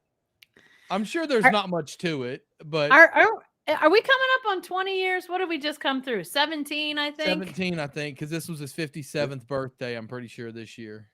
56 or yeah. Maybe when we come around to another milestone, maybe we can mark it with that. Well, the thing people forget too, and I don't think you would have been because they would have been in separate rooms, but Mike Leach had the better rant that day. Oh, wait. I got a story. It's a good thing we're in between action here. So that day, I was obviously at the OSU press conference, but one of our OSU writers at the time, John Helsley, love John, was Chopper. Went to the Leach press conference because they had blown a lead and OSU had won with an interception at the end and blah blah blah. So Leach is over there talking about players' girlfriends and cell phones and blah blah blah, and the whole time Helsley tells the story. He's like, "This is amazing. I can't believe it. The guys aren't going to believe what I'm hearing over here." We get back to the press box and then he finds out what we heard and he's like, "Never mind." Yeah, that was the game that I think the next morning he fired Ruffin McNeil. Exactly. That's exactly right. Yeah, it was wild. It was unexpected in a lot of ways. Yeah, it was one of those things that that was the thing that I always go back to with that is OSU had been trying to climb over the Mike Leach coach Texas Tech offense for years, and they finally did it, and nobody remembers that was the day they did it. All right. I just saw first down pass. Is that what you guys just saw? I'm watching the pass. Another drop. I just saw the end of the play. Is that where you are, Todd? Yep. Yeah, I'm a little ahead of you, but I can pause for just a second. I just saw second down, so I'll pause for just a second and we'll get caught up. Me too. This is the type. Gosh, it's going to be hard for us not to keep our eyes off the game from here on out. we could sort of drift into secondary topics. And I've been listening to the whole stream, and the secondary stuff's been, I think, some of the best stuff on the show. But we're getting to the point now where we're going to be reacting like everyone else to anything that happens, unless the Wolverines drive and score. They're one score away from winning the game, but it feels like it's been that way for like the last hour. Right. Yeah. Are we on second down? I just saw a quorum on second. Okay. I'm right, looking at the band right now. All right. I think we're in close proximity to each other. Close enough. Hey, while we have a second here, guys, want to thank some of our sponsors who are making this possible tonight: Next Generation Roofing, Lock Supply, Two Fellas Moving, and also First Fidelity Bank. Thanks to them. Be sure you go and support all of our sponsors at selloutcrowd.com. They're the people that make it possible for us to bring you great content that's not behind a paywall. So go support all of them. Big stop on third down for Washington there. Huskies forcing another punt. God, this defense, man. First game ball, if the Huskies somehow pull this out, goes to someone on defense, if not the two coordinators. Yep. This has been if you had told me Washington was going to play this well defensively, I would have thought this in pregame. I would have said it's in the bag for the Huskies. If they would just be the Huskies on offense for 10 minutes, I think they might actually pull this out. But I'm not sure it's going to happen. If they can put a drive together here and if they can just tie the game, I mean, this is going to be all kinds of fun to end the game. Yeah. I know we were That's talking a short earlier, punt too. We were talking earlier, Jenny, about USC schedule next year. I know a lot's been talked about it because there's going to be a rematch of this national championship game next year in the regular season, but Michigan's schedule is equally as brutal next season. Yeah, it's tough. The Wolverines have Texas at home in week 2. They get USC in week 4. They travel to Washington in week 6. They play Oregon at home in week 10. And then they're at Ohio State to end the season. Dang. Yeah. So, but you know what, guys? I bet if you ran through any schedule in the SEC and the Big Ten from here on out, it's just it's a matter of degree. Yeah. Everyone's going to have 5 or 6 games, don't you think, on their schedule anymore? That's going to make you think, man, that looks like a gauntlet.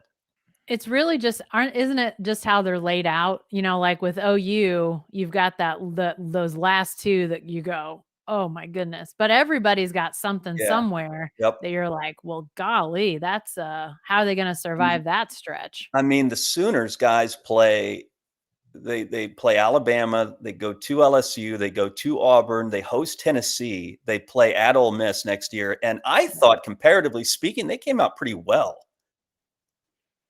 And I just named 5 opponents who could easily beat them.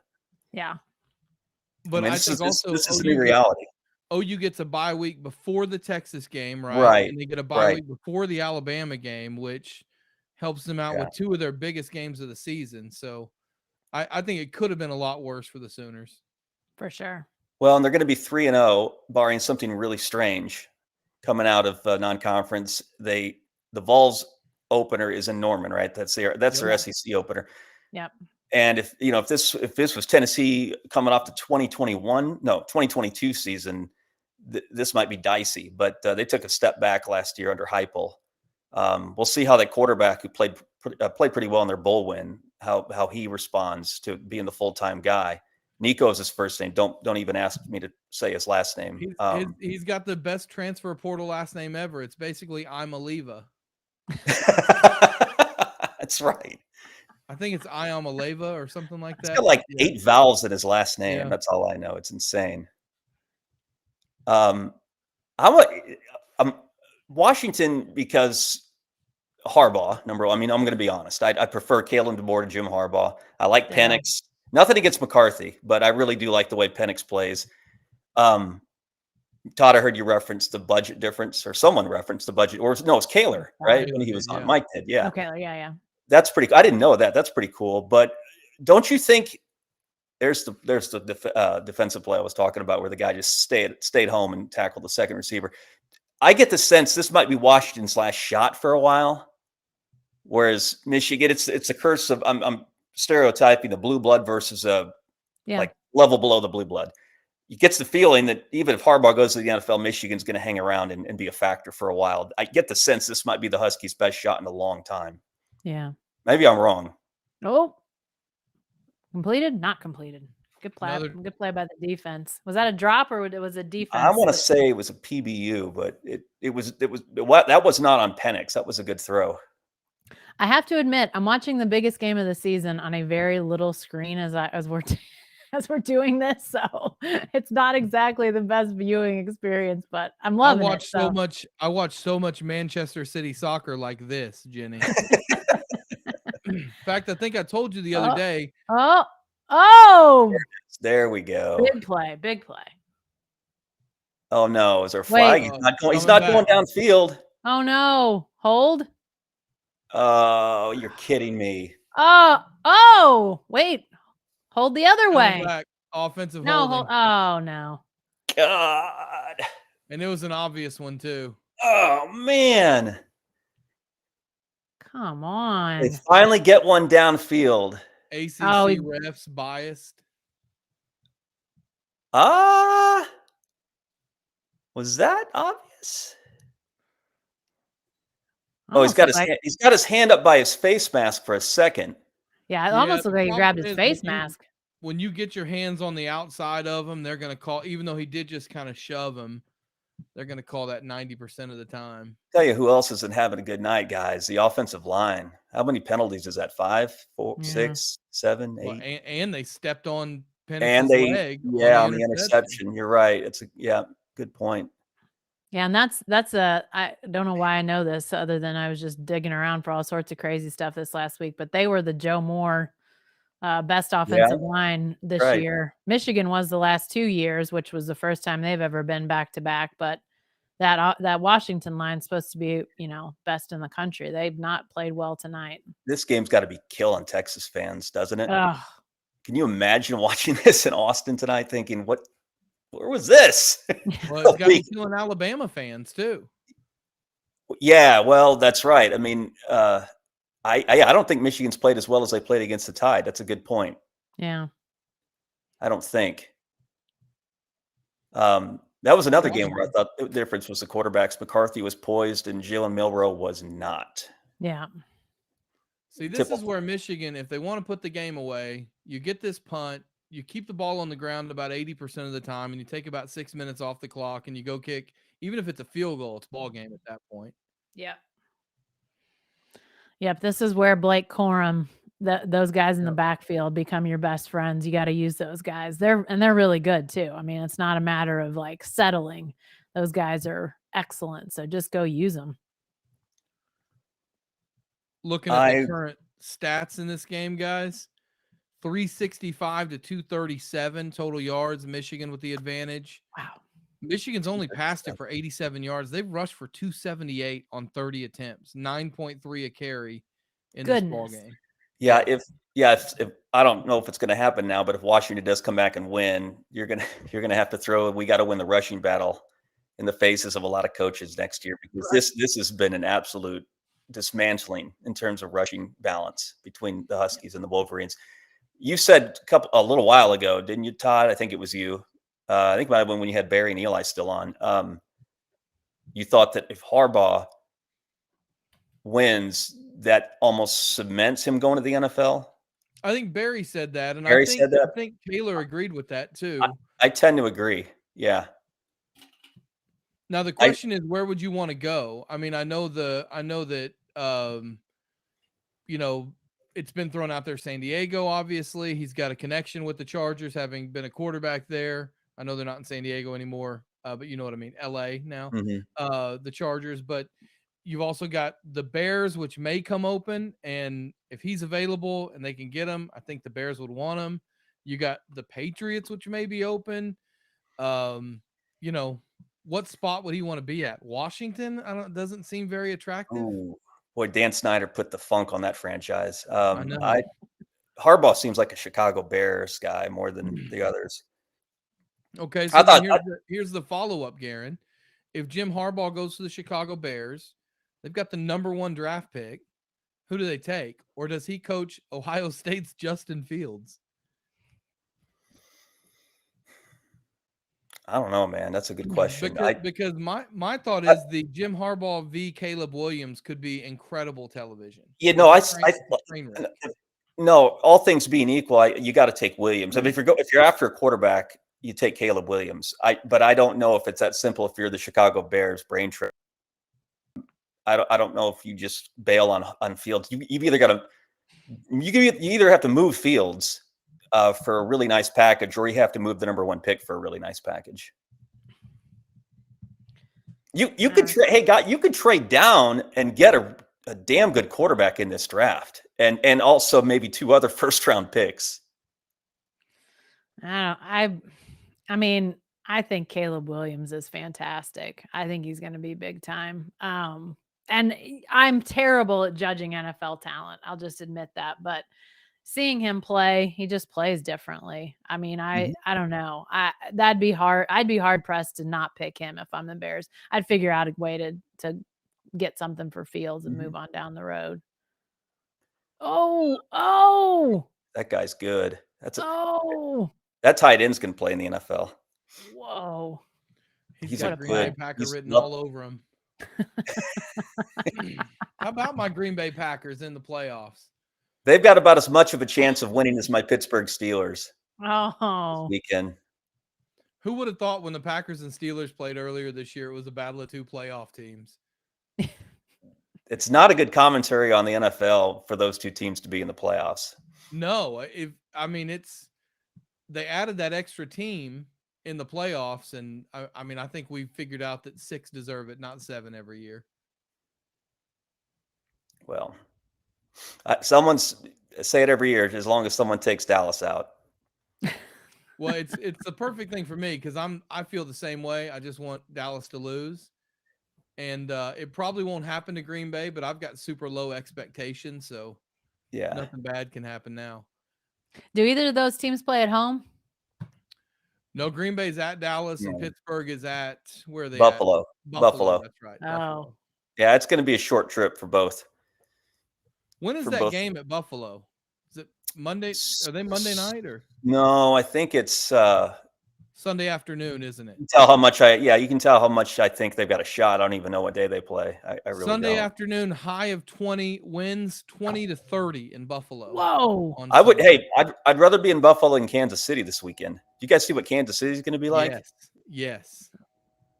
And that's where Miami's playing. Oh. Have fun with that. Is that Saturday night? It's a night game. I can't remember which day it's on. That's the Peacock game, isn't it? Yeah, it is Saturday. Saturday is right. Yeah, so Saturday night, I'll read you the forecast, Jenny. Saturday night, high of 14 on Saturday. Saturday night, low of 2. Oh, Lord. Win 15-20 on Saturday with a low of 2. I don't like Miami's chances under those circumstances. No. I don't like Miami's chances full stop, to be totally honest with you. Well, I don't know. I don't know. Normally, if it was a reasonable weather day, I actually favor their chances because I've seen enough of the Chiefs to know how bad they've been the last month. It looks as if we're hailing to the victors. I was going to say, it seems like inevitability now. Oh, man. Well, this was sort of a matter of time situation, wasn't it? Yeah, Blake Corum with the touchdown run, 27-13. Well, 26-13, extra point pending. I'm with you. I said they needed that drive, and they just came out and did it. And quickly. I mean, they just marched right down. 2 minutes and 35 seconds, it says. Wow. Oh, he missed the extra point. Oh, no, he made it. He doinked it, though. Sorry if I'm ahead of you. A little bit, but that's all right. I don't know if the extra point's going to matter. Man, this is a great doink, though. Oh, it was that was a good doink. This is just a tough watch because I know the Huskies are better than. Again, Michigan's really good defensively, obviously well prepared, but this is not the Washington Huskies that won. What was it? Let me think. 14. They were 14-0, right? Yep. Going into tonight, yeah. They have to actually think about that now. It used to be an automatic number. Yeah. I'm gonna throw you guys a loaded question.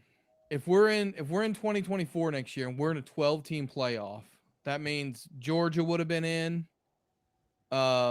Trying to think who else. Ole Miss probably would have been in. Missouri might have been in. Yep. Oregon could have been in. Yep. Who out of those teams that didn't make the Final Four? I'm thinking Georgia's the obvious answer. Would you have maybe even favored Georgia to win the whole thing if we were in a 12-team playoff? It's interesting. I mean, the thing is the trick now is, like tonight, what we're seeing, if you pick it at the beginning, you're like, well, the Washington offense is really good. They're just going to be good. And then somebody, lays an egg out there for 3 or 4 quarters and everything changes. So, teams that do have more experience, I know Michigan's experience in the playoff was losing, but they've been in the position at least to be in the playoff and see how this was. I think had Washington had some experience at this level, we might not have seen them play so poorly today, but that's just the reality. They didn't have that ability. I had Bob Stoops on my show last week to talk about this matchup. He said, the thing about Washington is it's kind of like when his 2000 team won. They just kept winning and they weren't maybe supposed to, but that was a 1-game winner take all. This is a 2-game winner, to win the title. So I think the dynamic has changed a little bit. It's going to give me 1 second, Garen. I'm going to pick up that name that Jenny just dropped down here with Bob. There we go. Got it. You're funny. Is Jenny the first regular? I say regular. How about this? Is Jenny the first sports writing or podcasting content creator at Sellout to ask Bob on their pod? I think so. Well, now Barry did host the Q&A that Bob was on. Yeah, but that doesn't count. That doesn't count. No, it's not. That doesn't count. That's a guest host. Yeah, that's like he went over to Bob's house for dinner. Yeah. Jenny had Bob Stoops over for dinner. Yeah. What happened? That's exactly right. Hey, to your point, what I was thinking about the other day when we go to 12 teams, how forever we've said, well, the playoff it's such a separated season from championship weekend. It almost feels like they're starting over after like a month off. It's not quite a month, but it's close. So you never know what kind of team is going to pick back up and play from the one that might have even dominated on championship Saturday. I wonder if even if it's an extra round, I wonder if that favors one of the 5 through 12 teams. They get to play a week earlier to sort of maintain whatever momentum, assuming that they maintain some momentum from championship Saturday, or even if it feels sort of like the continuation of a season. I wonder if that will help them as they go into a quarterfinal matchup with one of the 4 teams that had a bye. Again, I think most teams are going to take the bye in an automatic passage into a quarterfinal.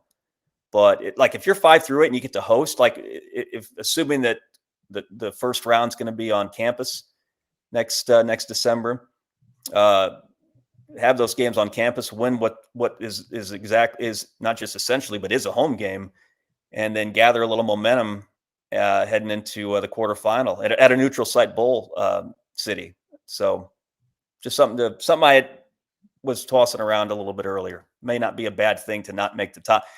I think everyone would take the top 4, but it might not be the worst thing to be 5 through 8, if not 5 through 12 next season. How many times do we see teams in the NFL that get a bye and then come out and drop a clunker? And that's 1 week. I mean, we're talking 5 weeks off for some of these teams. Yeah. So I don't think you're crazy at all with that assessment. Or how many times do you see a wild card team, which I guess next year's going to be like 10, 11, or 12, play just out of their minds in week 1 of the playoffs and just ride that for another couple of weeks, and all of a sudden they're playing for a championship. Either you guys have any problem with the 12 team, whether it's the format or anything about the size of it? Go ahead, Jenny. No, I mean, I think, I don't know where you guys are. Long pass? Almost to midfield?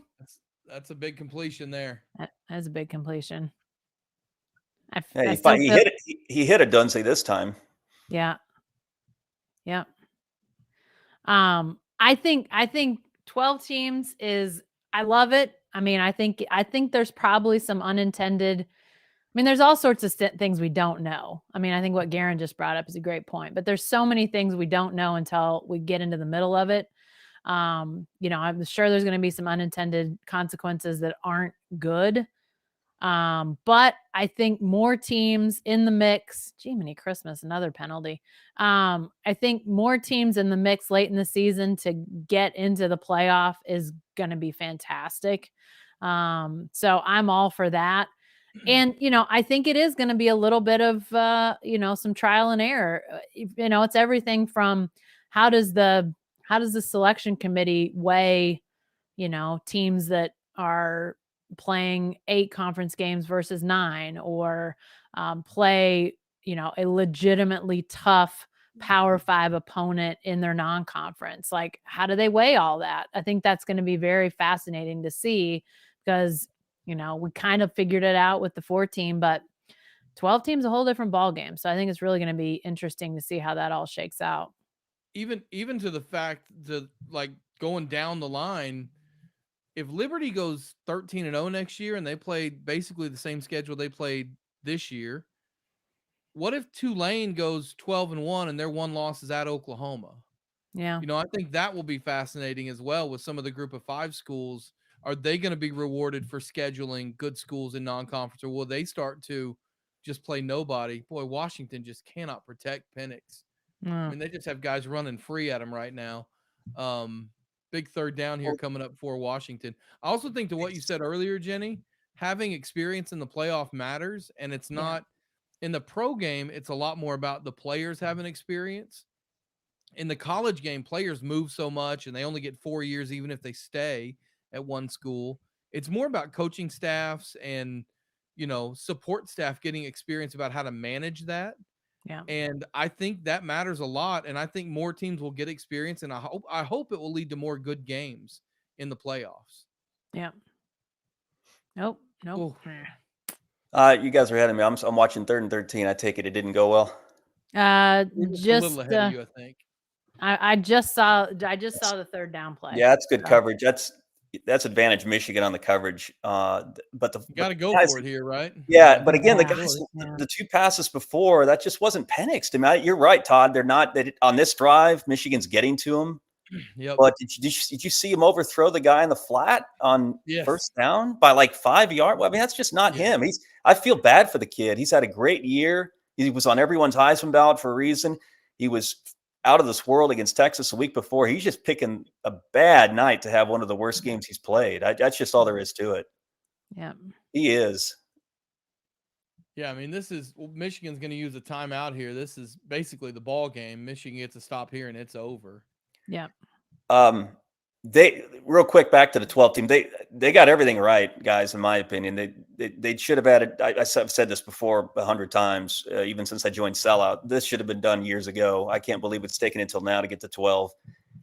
And when they got to 12, they did it right. They've got. I like the fact that they're rewarding highest ranked conference winners. I like the fact that they added a 6 to get a G6 team in.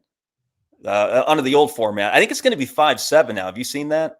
Yes. Since there's not a power. I think they're voting on that this week, and they're expected to make it 5-7. Yeah, essentially, since the Pac-12 has evaporated, they're just essentially going 5 conferences, highest ranked conference champions, and then 7 at large. I'm fine with that. I don't mind the first round on campus. I know some people are pushing back on that, but I think that's kind of cool. No.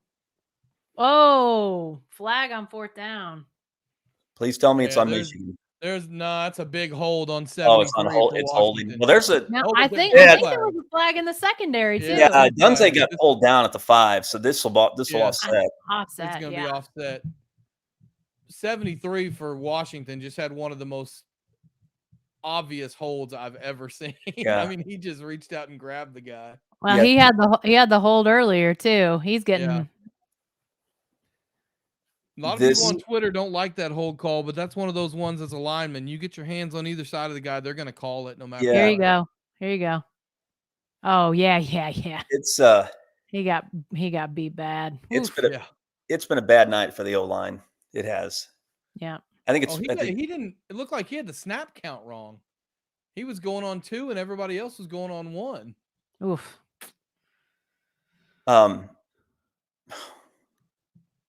4th and 13. Okay, here we go again. Wow. And it can happen to a better set of fans than Michigan's as well. So Garen has sunk into the couch. I was gonna wear this, and now I'm just gonna over my. Well, Oh, I hate to break it to you, Garen, but No, I'm caught up. uh, I see this. well, How ball game over. yes. So what's Harbaugh going to say in the trophy presentation besides no one? It was us. Nobody believed in us. No, but Right. how long before he belts that out? Oh, that guy's crying. There was a man crying there. The Harbaughs are happy. Hail to the victors valiant. Hail to the conquering heroes. Hail, hail to Michigan, the leaders and best. Hail to the victors valiant. Hail to the conquering heroes. Hail, hail to Michigan, the champions of the West. It is the best fight song in the country. It's a great fight song. I love No the doubt fight about it. song. I wouldn't say best, but it's up there. It's not the best. No. Who? Oh, nah, ball game. Anchors Away, Navy is the best. No, Hail to the Victors is better than Anchors Away. Hey, my heart was stirred by the Texas A&M band at the Texas Bowl. So we got to see them march for the first time in many moons. It wasn't as rousing as the Alamo Bowl when OSU played Colorado and we got to see Ralphie run. Oh my goodness! Yes. Oh my goodness, that was the best. But the Texas A&M band, it's high. It's high on the meter of college football fun. It's the only thing I miss about Texas A&M. Me too. Can I make an That's unpopular it. statement about That's the it. A&M band? That's all I miss. Overrated. What, the band? The A&M band is overrated. Oh, Todd. No, I feel dig. like my grandpa would like them, but give me an HBCU band every day. Oh, I agree. No, I agree with that. Oh, yeah, I'm not saying I don't. Yeah, but the Texas A&M band does something that it's so unique, it's so old school, and yet so precise. You can't help but appreciate it.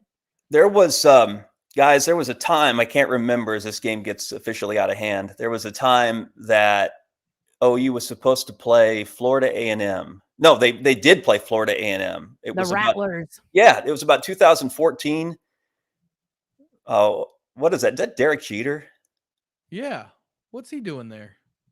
Yeah, that's just perfect for Harbaugh. Show a New York Yankee. pan to a New York Yankee. Well, he did. He's legit, right? He did play baseball for him, did he not? Once upon a time. Did he play at Michigan? Yeah, I think he did. Did he? Yeah, really? I honestly did not know that. He played with Jim Abbott. Really? Mm-hmm. I'm pretty sure they were teammates in Ann Arbor. I'm almost positive. Wow. Okay. And that's about the only baseball. That's about the only college baseball trivia I know. That's good. Yeah, but no, Florida A&M. You mentioned HBCU band. They did play OU to open an early 2010 season, but the band was suspended. Yeah. I remember at the time I was working the beat for the Tulsa World, and one of the things I had to do that every week was write a story about the opponent, and all I did was ask OU players how much they because they all knew about them. They all knew about the band. I wish I remember the name of the band.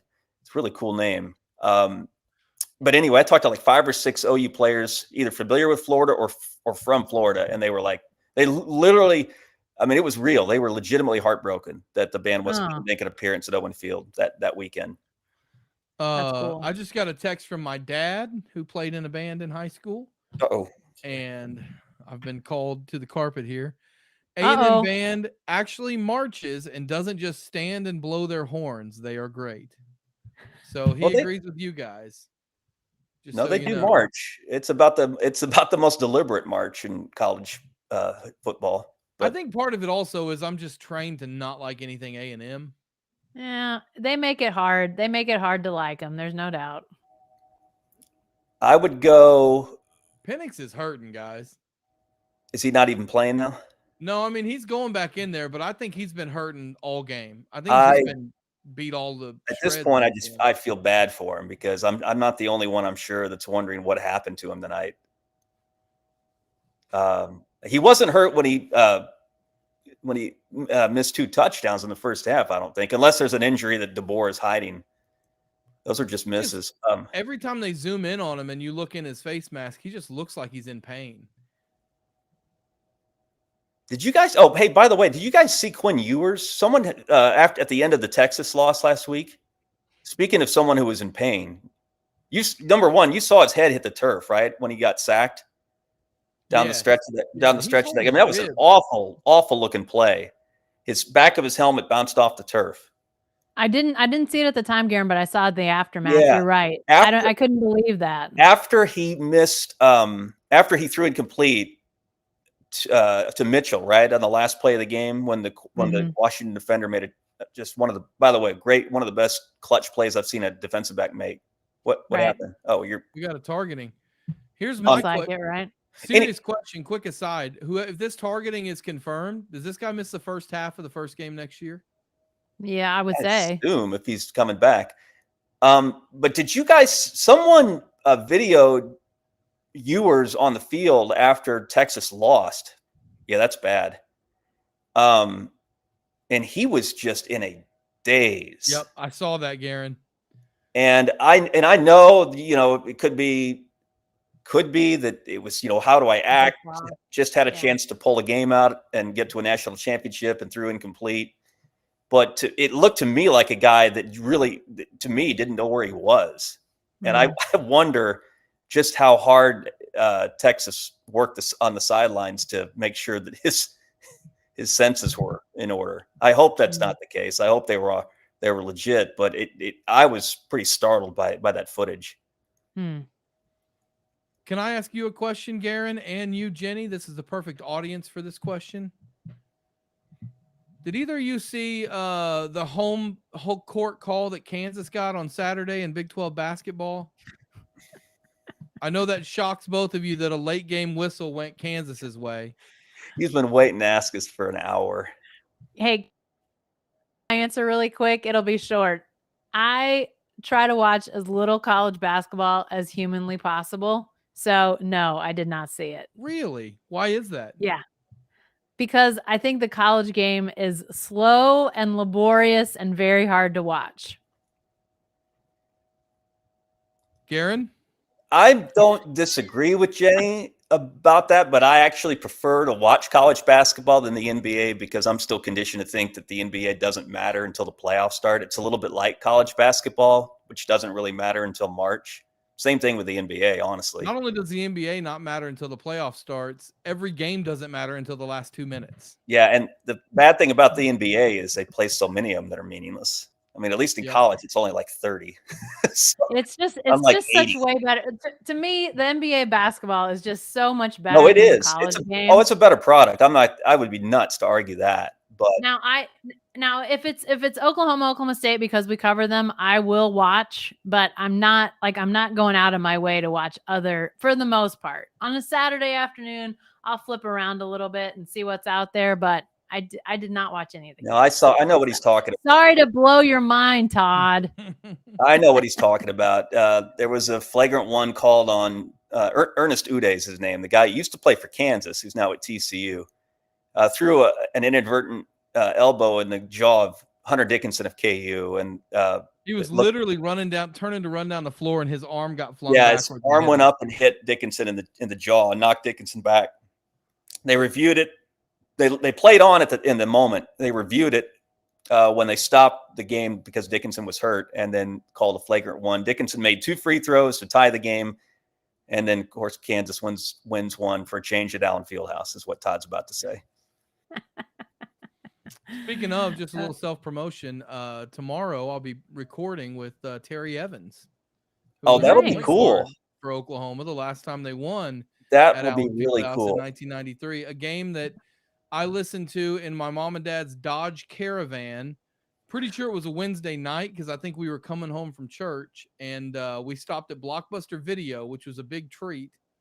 And I said, instead of going in and getting a video game rental, I want to listen to the end of the OU Kansas game on the radio. So I stayed out in the car when Terry Evans hit a late 3, the late great Bob Berry Sr. on the call. Listen to OU win at Allen Fieldhouse, 1993, the last time that happened. It could happen Saturday, guys. This is as close as I think OU has been in terms of skill and just the way they play since the Buddy Hield team went to triple overtime in 2016. And that's at OU is not a Final Four team. I'm not saying that OU is as good as that OU team.